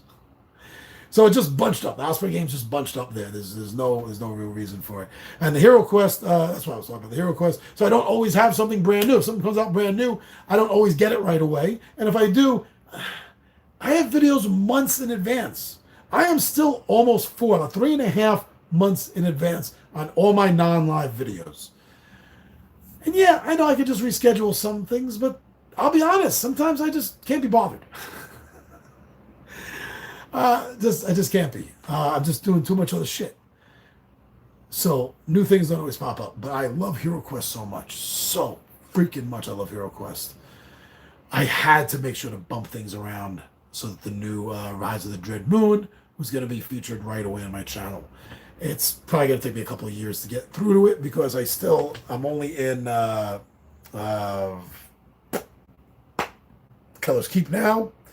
So I still got 3 more boxes to do. That's counting the special Kickstarter stuff. It wasn't Kickstarted, but the Fancy Dan stuff that they gave out to the early backers of the game. Yeah, I have all that to do before I even get to Dread Moon. And now I already put in the pre-order, because I saw it on Amazon. I put in the pre-order for their mini pack, just like they have a mini pack for the thieves, the rogues. They have a mini pack for monks. That'll be coming out in January. I already got the pre-order for that. That'll probably pop up right away. But usually I don't. Usually I don't pop things up right away. They just find their place in whenever they do. But this, I had to get it right away. So Rise of the Dread Moon and Gospel of Fry. 6881 from 2 weeks ago. Thank you so much for dropping a comment. I remember back in 1990 when the original Hero Quest expansions came out. I remember lusting after them, but fully knowing that even if I saved up enough and bought one, my parents would ground me for wasting my money. I'm so hard done by my parents, wouldn't even let me buy myself a Game Boy because I already had 3 games and a watch game. LOL. I'm sorry. I feel for you. Unfortunately, I feel for you because I knew a friend like that. I had an acquaintance friend I'd see in the neighborhood every now and then. He played Dungeons and Dragons too, every now and then. And one day he asked me if I wanted to play. He said, "Yeah, come on over, bring some of the books over to my place." So I get over to his place, and he tells me, "All right, my mom comes home, we have to hide the books." This was part of the satanic scare of the 80s, and they were from the islands, and the mother was very religious, and totally fell into the whole falsehood that Dungeons and Dragons was satanic. And what happened? Sure enough, the mom came home. She was very pleasant to me, asked me politely to leave, and I think his name was Anthony, the kid. I didn't see him for months, at least weeks, but yeah, I don't think it was for months that I saw that kid again. On the other hand, I had a completely different experience. I'm adopted. I'm an only child. Well, I was raised as an only child, so I was pretty much spoiled. And my parents did not buy into any of the whole gaming is evil, gaming is a waste of time. They didn't like to see me waste my money. They tried to teach me to be better with my money, but it was still my money. And if I earned it, they would let me do whatever I wanted to do with it. Legally speaking, of course. So I when I hear stories about my old buddy or you here telling this story, this really does make me feel bad, because gaming in general and D&D specifically is such a beautiful experience of camaraderie and friendship at the table. To be denied something like that, no, being a nerd, it hurts. It definitely does hurt. Floyd May here. Hero Quest is the best game ever made, and anyone who says otherwise is wrong. The Bard. And that did get a reply from Gospel of Shakespeare, Gospel of Fry, who said, "Shakespeare said that? I gotta play this game." I don't know if the Bard said that himself, but a Bard has certainly said that at some point. It is, definitely my top 5 or top 3 at least, right? I guess I'd have to sit down and really think this out, but it's at least top 3 of my favorite board games of all time. Hero Quest definitely is. And again, I'm so sorry. The last couple of weeks I've been on the schedule to play, and this life hasn't let that happen. 2GP Weekly YouTube Guide, Alberto GF9PU said, promise. Promise. Promos. PROMOSM. Thank you. Dale, the casual gamer. Haven't seen Dale around here in a while. How's it going? So, tabletop takeout for the Princess Bride. Prepare to die. Dale, the casual gamer. If you don't know Dale, the casual gamer, and you enjoy tabletop games, go check him out. Same thing with the Shogun Scene. Both of them have really good tabletop gaming channels that I do enjoy. Dale, the casual gamer says, I'm a casual gamer, and I'm prepared to buy. This game is a hit or miss, because this falls in the line of, basically, I said the game earlier too, Cards Against Humanity style of game. And a lot of the rip-off games of that are real hit or miss. This one, I think, is a hit mostly because of the source material that it's taking from. There's no purpose for it otherwise. But if you are a fan of Princess Bride, like apparently Dale the Casual Gamer is, then yeah. I forgot how much my wife spent on it, but it wasn't much. She got this for me for last Christmas. And she said it was pretty inexpensive. She got 3 Princess Bride games for me because they were so inexpensive, and that was one of them. So if you're a fan of the movie, there are a handful, about 4 or 5 Princess Bride games out there that you should check out. My favorite is the one by Ravensburger. This one is not. I don't know what company does this. I can't remember off the top of my head. But they're all fun, especially if you're a fan. Sideshow Gaming, Defenders of the Last Stand, The Martin Chronicles. Was that Martian? No, The Martin. I read it right. The Martin Chronicles. I found this at a half-price bookstore a couple of years ago and have painted some of the minis. I'm about to give it my first go. Wish me luck. I'll do better than that. I wish you luck and skill, my friend. I'm very glad that this caught your attention and you saw it at a bookstore. Half price. This is a much older title. It's not pushed anymore. If anyone sees this game, Defenders of the Last Stand, it's probably going to be on sale somewhere. That's the way it is. But even better, because if it's on sale, better chance that you're going to get a chance to pick it up, experience this game, and hopefully have some fun. Oh, tabletop takeout from the beginning of the month, beginning of August, The Hobbit game. Literally, the first day of the month, Tuesday. The Hobbit game. This is a game from like the 70s. Yeah, one of my retro games. So Floyd May, I think this is the first time I remember you saying something, actually. My daughter would have loved it when she was younger. Thank you for introducing this game, sir. Now I'm in the right mood for my good old Hero Quest. Greetings from Germany. Very cool. I think I mentioned this to you last time. Yeah, my mother was German. My adopted mother. Schunk is the last name. Love the language. Don't know it enough. Love the language. Beautiful word, Schadenfreude. Love it. Love it. But love the game even more. And yeah, the Hobbit game is such a simple, just spin and move, kind of was a roll and move kind of game, and just hope you get the right numbers on the roll to get to the end. But the things that happen along the way are fun because they're so reminiscent of the Hobbit book, and especially I think the cartoon. Yeah. I just told my sister, one of my sisters, about the cartoon.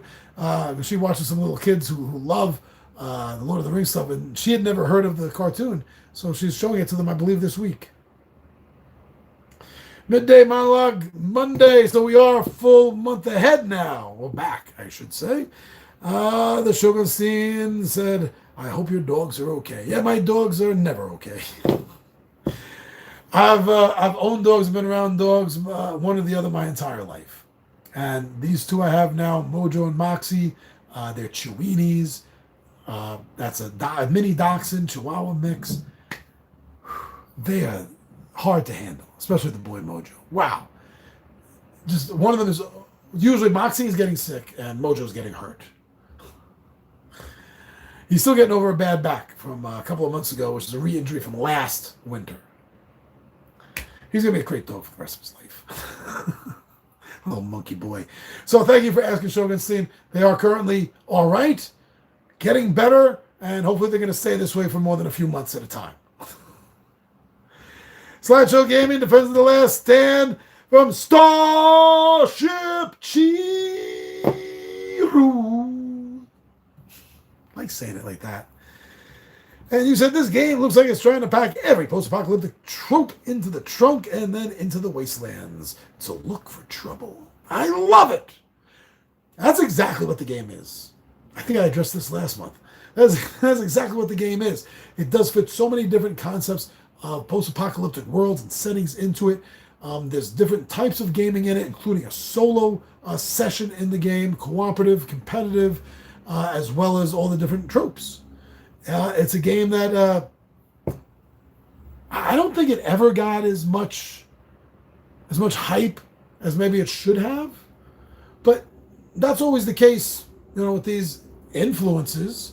When they aren't given free shit by the publishers or paid by the publishers, they don't push things, even if they're good. And me, I don't care. If I find something that's fun, I'm going to tell you about it. So I'm really glad that Defenders of the Last Stand made a hit with a few of you. Very cool. Yeah, and that's it for the month. So we're going to see asking how the card quality was for the Grams edition. The card quality is decent. It's good. It's standardly decent. It's nothing special to brag about. If it's the kind of game you're playing often, I would say sleeve it. But otherwise, they're not so bad that they need sleeves just for base protection. They're okay. They're okay. But that was it. That gets us through the month. And I think I spoke, and my party unfortunately broke apart because of my DM. Then I found out my DM started. See, this is, yeah, okay. This is very similar to my story. I don't mind, but I wish I knew why. He had the same players as before. I know what happened. See, with me, I know what happened. So in 1977, I'm 8 years old.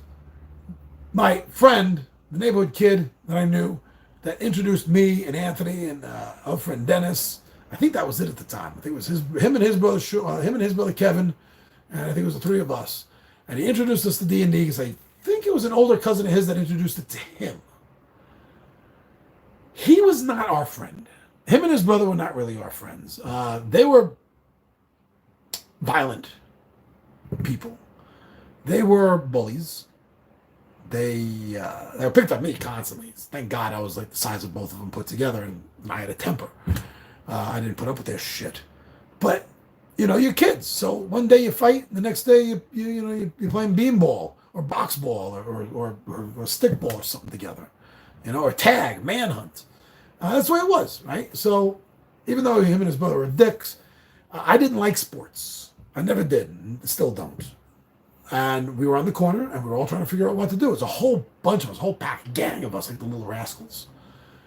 And yeah, Sean came out, and he was like, "Hey, I got this new game, D&D. Who wants to play? It's a fantasy game. There's dragons and dungeons and knights and stuff." And I was always into Merlin and Knights of the Round Table. So I was all for it. We tried playing, and we had a good time. We wanted to play more. But like I said, these guys weren't really our friends. And it came to light on at least two occasions that still, to this day, from 1977 or maybe 78, when it happened, to this day, is still in my head. The first one, is this the right order? Does it matter? The first one that comes to mind is the Queen of the Demon Web Pits episode. There was an earlier case with some wood elves, but I thought elves were good. I didn't realize that they were chaotic. This is basic D&D. So we got into a huge fight and were captured by them. But that wasn't the real problem. The real problem was we were captured in Queen of the Demon Web Pits. Sean had two of us and his character. I know, not everyone is into DMs who play characters, but technically that's all an NPC is. So just deal with it, at least for the story. It was the two of us, and it was his character. And the way he set it up was we boated to an island where there was a door, kind of like the obelisk in 2001, just sitting there on this island. And we go through it, and that was our entrance to the Queen of the Demon Web Pits. No, we didn't play any of the drow modules. We didn't play the giant modules. We didn't even do slave lords. He just jumped us right into here. I don't even know we were appropriate level. I don't think we were.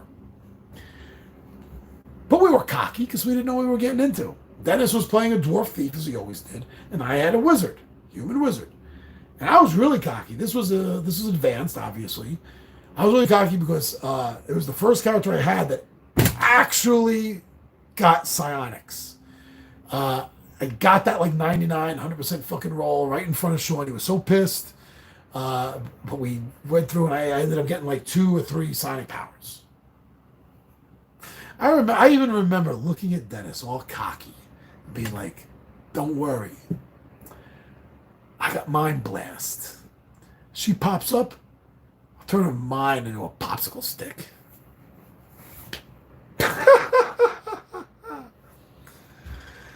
After the first room we encountered, which I think was a room filled with trolls, I think, we got captured. Not only did we get captured, but Sean's character abandoned us, took flight, left the demon web pits. We got caught. We got brought in front of Lolth.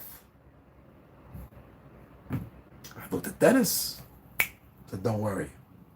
I'm going to crush her mind like a tin can. She has a lot of psionics. No, I didn't die. Sean wasn't going to do that to me. That was far, far too kind. No, I woke up, chained to a wall several feet above the floor. Dennis's dwarf next to me. He proceeded to have us role play what we were doing, how we were trying to escape. And of course, nothing we did worked. So he kind of fast forwarded to, months. Okay, this month, what do you do? That month, what do you do? I don't even remember how, but somehow Dennis's dwarf got free. He freed me. We made a beeline right out of there. I don't remember how we found the exit. Sean granted us that, at least. We found the exit. And his boat was there. So we get on the boat, and we go back to his island, and we have some freaking words with him. And it turned out, in between, or at that moment in Queen of the Demon Web Pits, his character turned chaotic evil. Just like that, just decided to be. No issues with morale or ethics, just boom, I'm chaotic evil now. No helm of alignment change. No, he just literally woke up and chose evil. Sounds more true neutral to me. But anyway, we get to his island not knowing that he's chaotic evil, and he has somehow amassed an army, and he has his soldiers throw us in jail. The other incident, before he quit us as our DM, was the famous F word. No, I don't mean fuck. I've dropped that a couple of times already. No, there's a word that's even worse. Has 3 letters, begins in F, ends in G. A vowel in the middle, go figure it out. This word was a very common word in the 70s. Kids used it all the time. Used the word gay all the time. Without thinking. Yes, it was stupid. Yes, it was mean. That doesn't change the fact that that's what was done. And I bring that up. So hopefully you understand that I mean nothing by this myself. So, what happened was, at this point, I think I was using a fighter.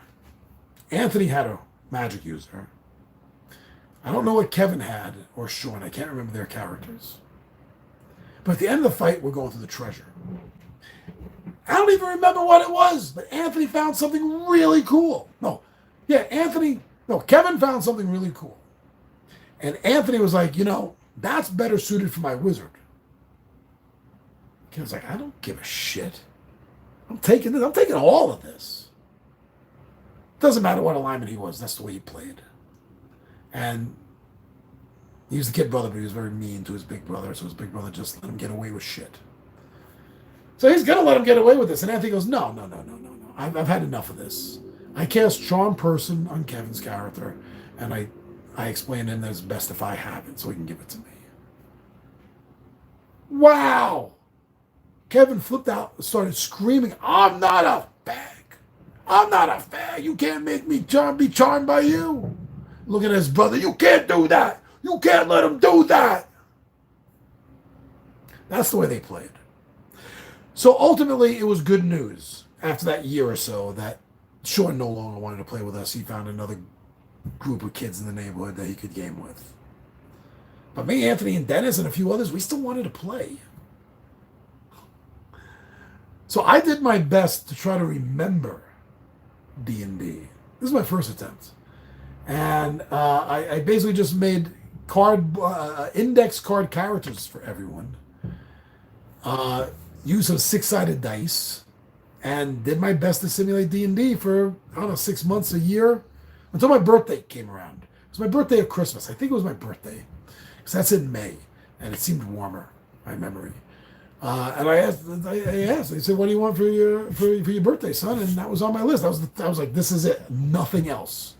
I don't want to put on a list of things and I get something different. No, this is the only thing on my list. I've got to get Dungeons and Dragons Red Basic Set." I mentioned earlier I'm an adopted only child. Oh, I'm an adopted child raised as an only child, so I got what I wanted. But it was good. That wasn't just for me. It was for everyone. It was for all of my friends, and that's what we did. We played hardcore after that. But that's how bad my DM was. My original DM was a real piece of shit DM. To this day, I don't speak to the guy whatsoever. Found him on Facebook. He still has the same smile on his face, like he's laughing at you. He knows something. He's laughing right at your face. You thinking he's laughing at something else, but no, he's laughing right at you. He still has that look. I can't talk to him. I can't.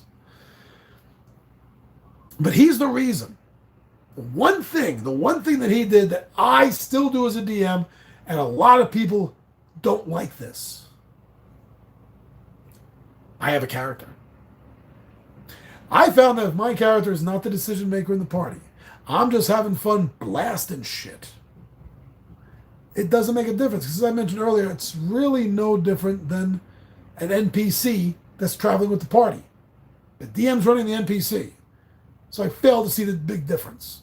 Yeah, there's a few small ones, yes, but the big difference overall, you look at the big picture instead of the puzzle piece, it really doesn't make a difference. And this way, it also allows a character, if so, like when Tommy V might show up for a D&D session, or one of my other friends, my Anthony might come back and say he wants to play a game. I have that character to lend out to other players. So this way, I don't have to disrupt it by introducing a new NPC or a new PC that's gonna, come and go. It helps out. But I got that from Sean, and I've heard shit about that all my life. I know most DMs and most players refuse to do that. So whatever you write in the comments, anyone watching this later, don't worry. I've heard it all. I can take it. But no, I really don't think it affects the game. If you ask my players, that's what matters. It doesn't matter what I say. It matters if my players think that has overly affected the game in a negative way to them. And every single one of them I've ever played with will tell you no. My DM was actually really good at DMing, but he left and decided to make a new party without me and the other players, but still with two of the... That's not a friend. And I realize you did not say friend anywhere here. Looking at this, you say DM. I understand that. But there is a certain level of friendship that all D&D groups do have. It's somewhere between either being real-life friends or being somewhere between acquaintance and friend, okay? But still, there's still a friendly attitude there that all players and DMs are expected to have because it is a friendly game for fun. So reading this, your DM and a couple of the other players left you and a couple of the other players. That is some harsh bullshit. Maybe 5 in my entire life, maybe 5 people I have hardcore kicked out of the group. But I have never, in the entirety of me playing since 77, I have never once, said, "Hey, come here. Shh, we're gonna game without them, okay? We're gonna form a new group. Don't tell them. Shh, they're dicks. Shh, I don't like the way they play." Never once.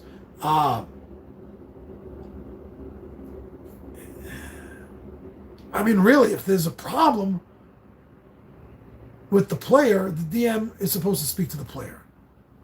And not in front of the group. Don't call someone out like that. That's as Gomez Adams would say, that's dirty pool, old man. No, you do it in private. Pull them aside. Don't make a spectacle. If you're making a spectacle out of someone, that's it. That's the end. Okay? As a DM, you pull someone aside and you say, "Listen, here's the problem." One of the people I kicked out of the group, I had to do that. During the apartment fire fiasco, when we were gaming at the Complete Strategist's basement, We were at the time we were doing Mutants and Masterminds, right? And somebody had seen, was looking for a group, saw what we were doing, asked to join. Sure, come on, what do you want? And with Mutants and Masterminds, I'm very, very on hands with character creation because everything in that game, every single thing is done on a point system. So I really am very hands-on to make sure the math is correct and done right. They wanted a speedster. Okay, sounds good. We don't have a speedster in the party. That is excellent. Played the speedster a little bit too well. Definitely was that I'm just going to go and do things right away, whenever I want, now. Character-wise, I could see that.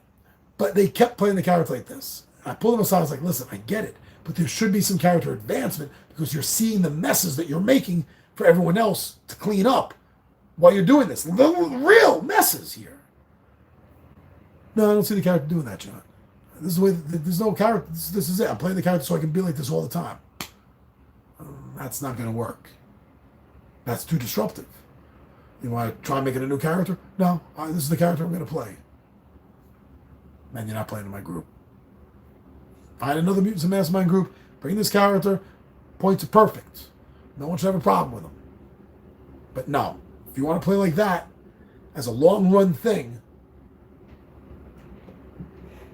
you got to go. Just like Blue Oyster Cult with Godzilla, you've got to go. Why keeping this open? There's no more questions in here. We're just wrapping at this point, aren't we? Yeah, so it really does suck when that happens. But your DM, he sounds, or she, it, they, whatever the hell pronoun they want, sounds like a real dick. That should be their pronoun. I can't see doing that to players. Maybe that's just me. I don't say that for the reason you may think I'm saying that. I'm not patting myself on the back. Actually, just the opposite. Because of my age, and because of the fact that I grew up with Gygaxian, real Gygaxian Dungeons and Dragons, and you heard the bitching and the kvetching I was doing earlier about what's going on in the field, I'm not an easy DM for most players to deal with. If you're the kind of player that's come into Dungeons and Dragons from 4th edition or more, you're not going to enjoy my style of DMing. You're not going to enjoy the game I'm running. You're not going to allow the characters that I'm going to allow and not allow you to play. This is something else. Going back earlier, when I was talking about religion in D&D, I was talking from a very human-centric point of view. But another thing that bothers me a lot, especially with this whole freedom of race, play any race you want, is the religion of it. Because religion and gods are real. Grumpsh does not make orcs that are neutral good or lawful good. That is a broken orc. That is such a rarity. You're talking about your needle in a haystack of an orc. Because if that orc was allowed to survive to adulthood, it would have a life where it is just being spent, probably hunted down by other orcs of Grumpsh, to destroy it. There is no group of good goblins. There are no group of good orcs or gnolls. Okay, doppelgangers. These creatures are creatures that are created by chaotic and lawful evil beings, neutral evil beings, and they're created with a purpose. And their purpose is, like the orcs, to be destructive, warlike barbarians, take things over, and destroy those freaking elves. That is why they are literally created by their god. Oh, but John, they're not created, they have sex. Yes. And in a magic world, the gods, the pantheons, the fates are in charge of what is born. And Grumpsh has specifically designed orcs to be evil. So this whole concept of, you can play any character, any alignment at all, because this is a holly jolly happy little world. And we don't believe in racism that orcs are evil. You don't believe in racism that orcs as a tribe, as a whole tribe, as a people are evil. Well, then you're an idiot that doesn't understand Dungeons and Dragons. It's as simple as that. You have no concept of religion. You have no concept of Dungeons and Dragons religion. You're just forcing more real-life problems into the real world. There's not enough orcs goblins, gnolls, hobgoblins, bugbears, doppelgangers in the world to justify them to be able to be a good enough race for players to play. No. That's a lack of understanding. That's just a lack of I want. Well, then what you want is not Dungeons and Dragons. Okay? I could bitch about this forever. And this is why I don't do well with a lot of the younger players. The two youngest players in my group now have known me their entire lives. I'm best friends with their parents. We have been since we were teenagers. They grew up with me and all of us adults around us, so they act and think like people that were taught morals and ethics 50 years ago. So with them, it's not a problem. The next youngest player in my group, Kyle, he's not a problem. He has played different variations of editions of Dungeons and Dragons. He gets it. He understands it all. But generally speaking, it's nice that you think I'm a great DM. I'm assuming you're somewhere within my age category then. They're wrong warrior. But yeah, it's I'm not a DM for everyone.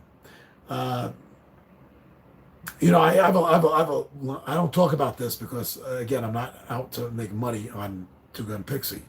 But I do have a line of merchandise on Zazzle. There's a Two Gun Pixie Zazzle store. And one of the designs, one of the shirts that I have has been up there for like a decade more, is I am the dungeon master your mother warned you about. Out of all my shirts, out of all my own shirts, I don't have that design. I really should get that. Because that really does sum up who I am. I don't give a shit about your personal real life problems. That has nothing to do with D&D. I don't care about your religion. I don't care about the color of your skin. We're playing D&D and everything is different, as it should be. I'm not taking any of that into consideration in D&D because it's all bullshit in D&D. Okay? Again, how many times can I harp on this? Play D20 Modern. Or create your own goddamn setting where racism and sexism is a problem. But that's not in my world. Is there characters that may be racist? Yeah, Kyle's racist. His character is completely racist. And we're using this as a character development point for him. His elf, his wood elf, is traditionally completely racist against orcs. He has made several comments in-game, in character, about Rob's half-orc Smorky, about letting him go first into the traps, about not caring about if he lives or dies. And he's only allowing him to live because Smorky is with a party of good people and has actually done at least one good thing, saved his life once. And this is what Kyle is using for character development. That by the end of this next campaign, he's probably not going to hate Smorky at all. And probably after that, he's going to come to terms with the fact that there can be good half-orcs. That not every half-orc is as evil as orcs are. That's important. I play a chaotic, evil, half-orc barbarian who worships Grumsh, Old One Eye. And because of that, I agree. You can't be a good neutral being that worships Grumps. I agree with all of that. D&D is a separate universe where real life matters. Real life things do not matter. That's how I like it. That's the way everyone should like it. Play something else if you want real life problems. But yeah, this is harsh. There's going to be speciesism, racism in D&D because dwarves, elves, orcs. I mean, don't even get me started on the gnomes and the kobold hatred to each other. But again, this is ingrained by the gods into their physical beings. They have little to no choice. If they choose to be good, they are an abomination. Yes, that means you can have one or two exceptions that make the rule. But by allowing it as a standard in the game, it allows everyone to potentially always just make all these good kobolds running around the world. No. Kurt Malunk, how do you pronounce his name? Would not allow it. He would trap those kobolds and torture them to death until they fix themselves. That's what having real gods will do. Yeah. Nobody gets that. So as you can see, I'm your type of DM, and I'm glad about that because you seem very cool to me. But I have trouble finding groups. I have trouble finding people to stay in my group. And it's gotten worse over the years. It wasn't always the case. Throughout the the 80s and the 90s, I was the go-to guy. People were dying, lining up to get into my campaign. But I've out-aged what D&D has become. Look at this. We're 2 hours in. This is the longest live stream we've had, but you're still here. You're still digging it. So why don't I still talk?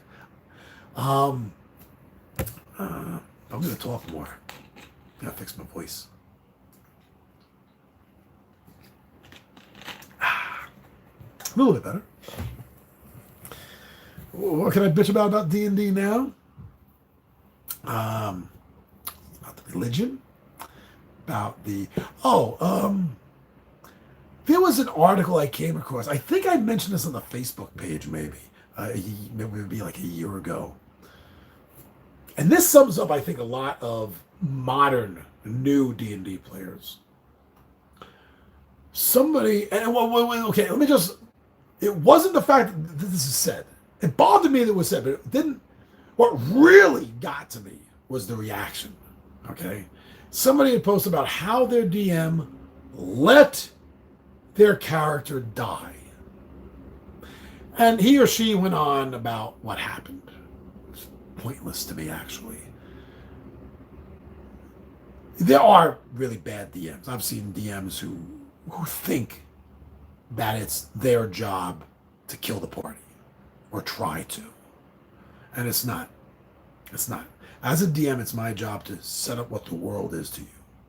Let you know what your immediate surroundings are and the people and things that populate it. What they're doing.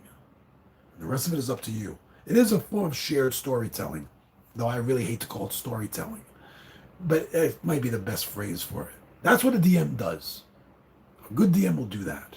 A good DM will throw the rules out from behind the screen if he thinks doing so will, in that moment, improve the scene, make everyone at the table happier. I don't got a problem with any of that. I don't have a problem with that whatsoever.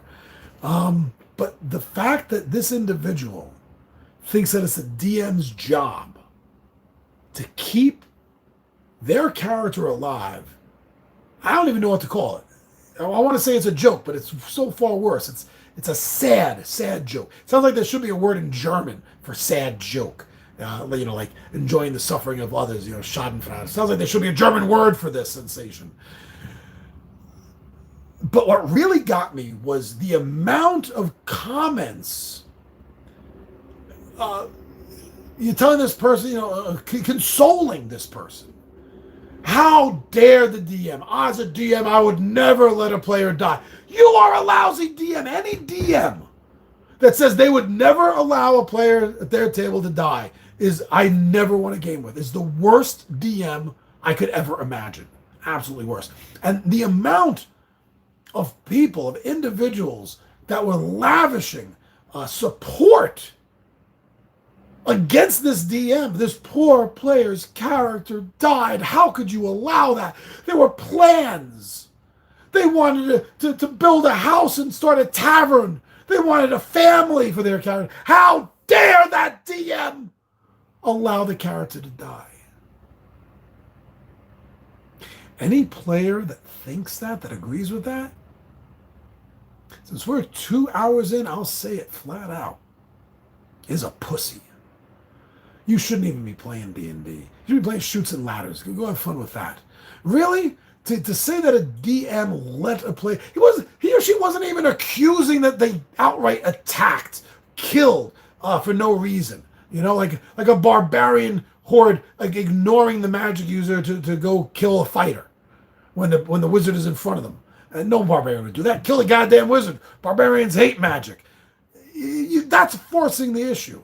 But to just say that the DM just let your character die, it's the player's fault. Players making stupid freaking decisions and expecting DMs to hold their hands and to pat them and tell them it'll be okay.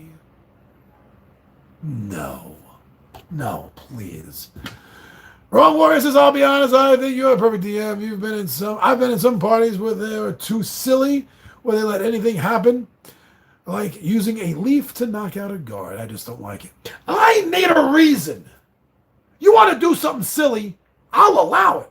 But there better be a damn good reason for this. Case in point. Again, going back to the slave lords, I think it was A3. Tom, again, it's always Tom. It's all about thinking out of the box. Tom wants to set a bag of flour on fire. What are you talking about? Flour's not flammable. And he told me he didn't think so either until he saw a video, and then pulls out his phone and shows me video after video of people blowing up bags of flour. So I said, okay, that is silly as hell, but it can happen. So if it's something that can happen, no matter how silly it is, sure, I will allow some possibility, some chance. I will come up with something on the fly that the players are going to have to accomplish, or roll to do it. I don't like silly at the table.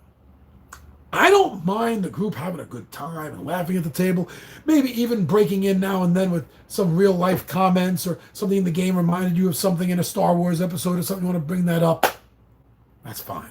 We're all having fun. But silly. Going back to high school, it was the first time, because before high school, all I played with was personal friends. Everyone I gamed with, everyone I DM'd for, was either a personal friend of mine or a personal friend of one of my friends who they introduced me to, who then became my buddy. So it wasn't until high school that I got to play with people that I didn't know and who had their own campaigns. That's when I found silly and stupid. This one player, Russell Spumani. It's probably the first session, right? It's probably the first session.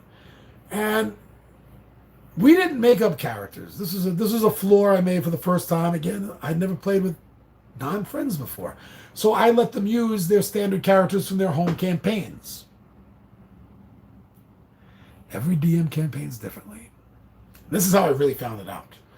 So Russell, during one of the fights, which I can't even remember what the fight was, tells me, John, I pull out my sword of atom splicing. I don't remember seeing that in the player's handbook, the DM's guide, or the Unearthed Arcana, Russell. No, my DM at home. Yeah, he let me have this item. Oh, did he? So, this might be a stupid question, but what exactly does a sword of atom splicing do, Russell? Oh, it splits atoms. It's so razor thin. It literally splits on the atomic level. You want to draw this? Oh, yeah. You're absolutely sure you want to splice atoms in a tiny confined area of your scabbard as you draw the sword. Yeah, I'm going to draw my sword of atom splicing, John. All right, everyone, you're dead. What do you mean we're dead? You all blew up in the atomic explosion. What do you mean? You're splicing atoms left and right? What do you think's going to happen? Oh, don't we get a save? No!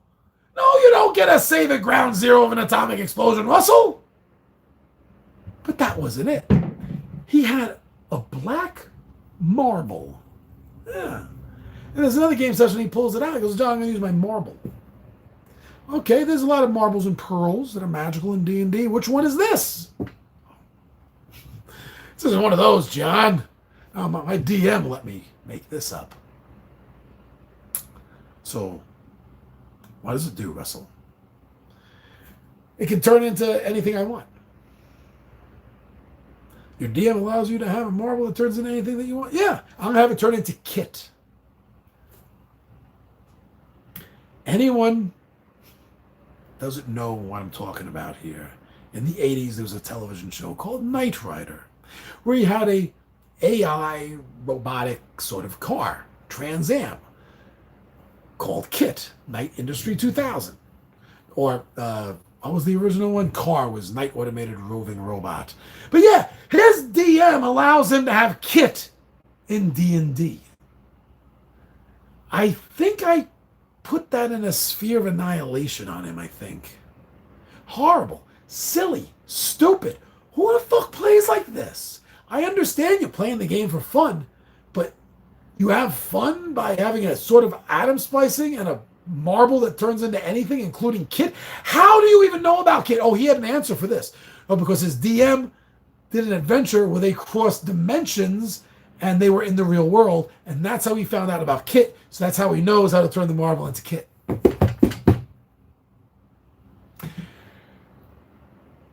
That taught me a valuable lesson as a DM. Never, under any circumstance, allow a player in your campaign to use a character of theirs from another campaign from another DM. No, they'll try to get you to do it. Oh, here, look him over. You can make changes if you want, John. No. You can make a new character like that, but get that fucking shit out of here. The half. Yeah, those are examples of actions that should not be allowed. You're right. Definitely too silly. Too silly. Knight Rider. Yeah, Knight Rider was great, but it's not a D&D thing. Exactly right. This is why I hate being a player. This is also the reason I hate being a player. Maybe 18 years ago, I had one of my players say, John, I really love to DM this group. I wasn't feeling it, but he kept pestering me. So I eventually said, okay, we just finished whatever running the campaign I was doing at the time. I said, let's let you do this. So he didn't want to run. He wasn't running Dungeons and Dragons. He wanted to run Dragonstar, which is a little D20 alt third-party rule thing. I think White Wolf might have put it out. I'm not sure about that. But it was a sci-fi fantasy game. It was like Spelljammers, but without being Spelljammers. Oh, God, no. What am I saying? That's what he did. He kind of did that. No, I'm sorry. Wow. He wanted, in our break of D&D, he wanted to run Star Wars D20. His own campaign, not the Rebel Era source book or anything like that. He had his own concept, his own idea. He wanted to run a D20 Wizards of the Coast Star Wars. So begrudgingly, I said, okay. The first game in, he has us fighting mind flayers and dragons. Not Krite dragons. No. Like red dragons. Cosmic red dragons. And mind flayers. I looked at him, I said, Caleb, what the fuck are you doing? I didn't pull him aside like good man as I should have. No, because we were all looking at each other like, what? So being the group's main DM, I was Caleb, what the fuck are you doing? This isn't Star Wars. He goes, no, but I thought maybe if I mixed everything together into one game. No, don't do that. No, nobody should want to mix Dungeons and Dragons with Star Wars. No one should want to play that. No one should want to read that. It's just too stupid and incompatible. Another player of mine wanted to DM, and I let him DM, but sometimes as a DM who's been DM for decades, it's difficult to be a player. Because, especially in 3rd edition, it's not my fault. He said okay. So as another player wanted to run a D&D game. And I thought it would be really cool and interesting. In 3rd edition, I really like monks. Different editions, I have different classes I like. In 3rd edition, I really like monks. So I wanted to use the Book of Exalted Deeds. It's not a prestige class, but if you work out the divine feats just right, you can have a character that has a vow against poverty and a vow against violence. And that's what I wanted to do, because by taking these two things, you get so many armor class bonuses. It is almost impossible to hit you outside of a nat 20. You're not going to be touched. And I wanted to play this character just like that, non-violent. He's going to go in and he can do subdual damage. That's allowed. He can knock people down, knock them prone, do a little subdual damage, but I can't hurt people. So that's what I went in and I did. Is where I had to, I would knock weapons out of hands. I would trip and prone people, but I would talk to them. He was a complete prophet of a character. And I had him so min-maxed out on his stats and his abilities and his feats.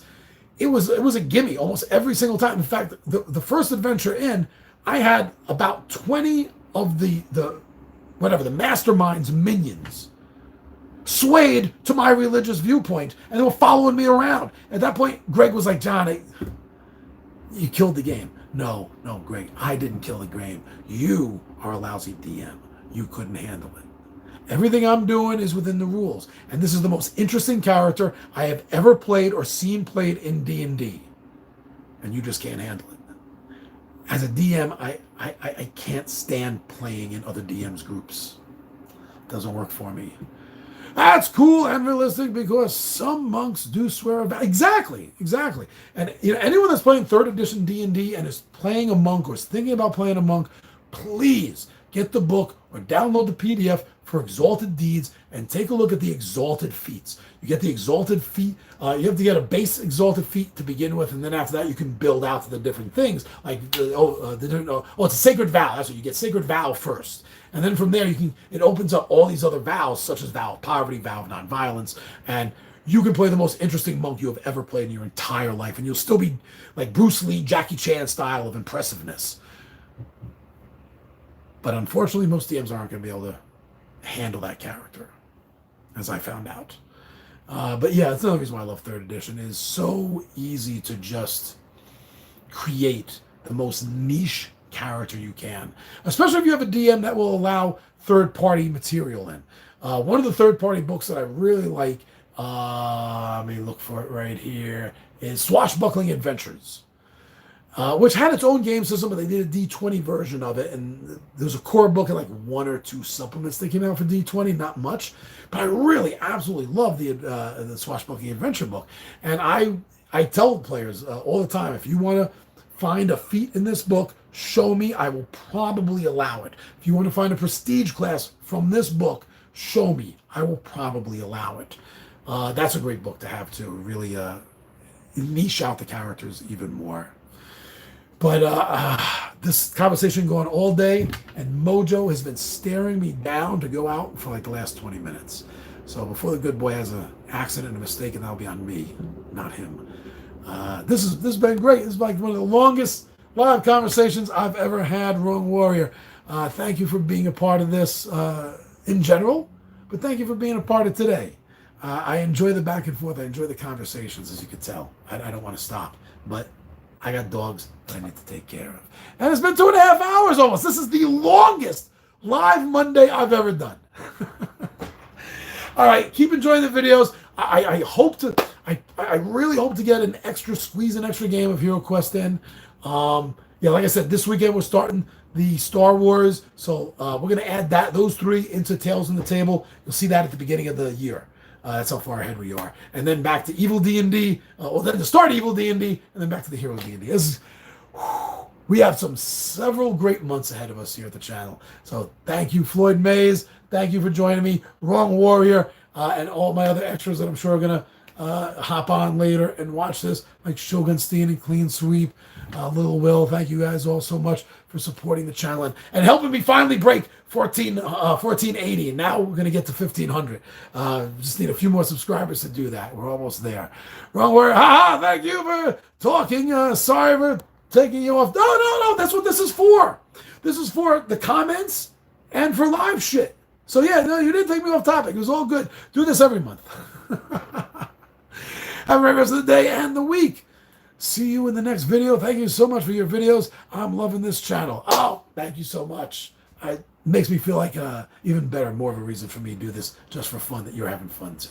All right, you have a great day and a better tomorrow. I'm your buddy Big John and G, the Two Gun Pixie presents Legendary Gaming. And my friends, I am out of here.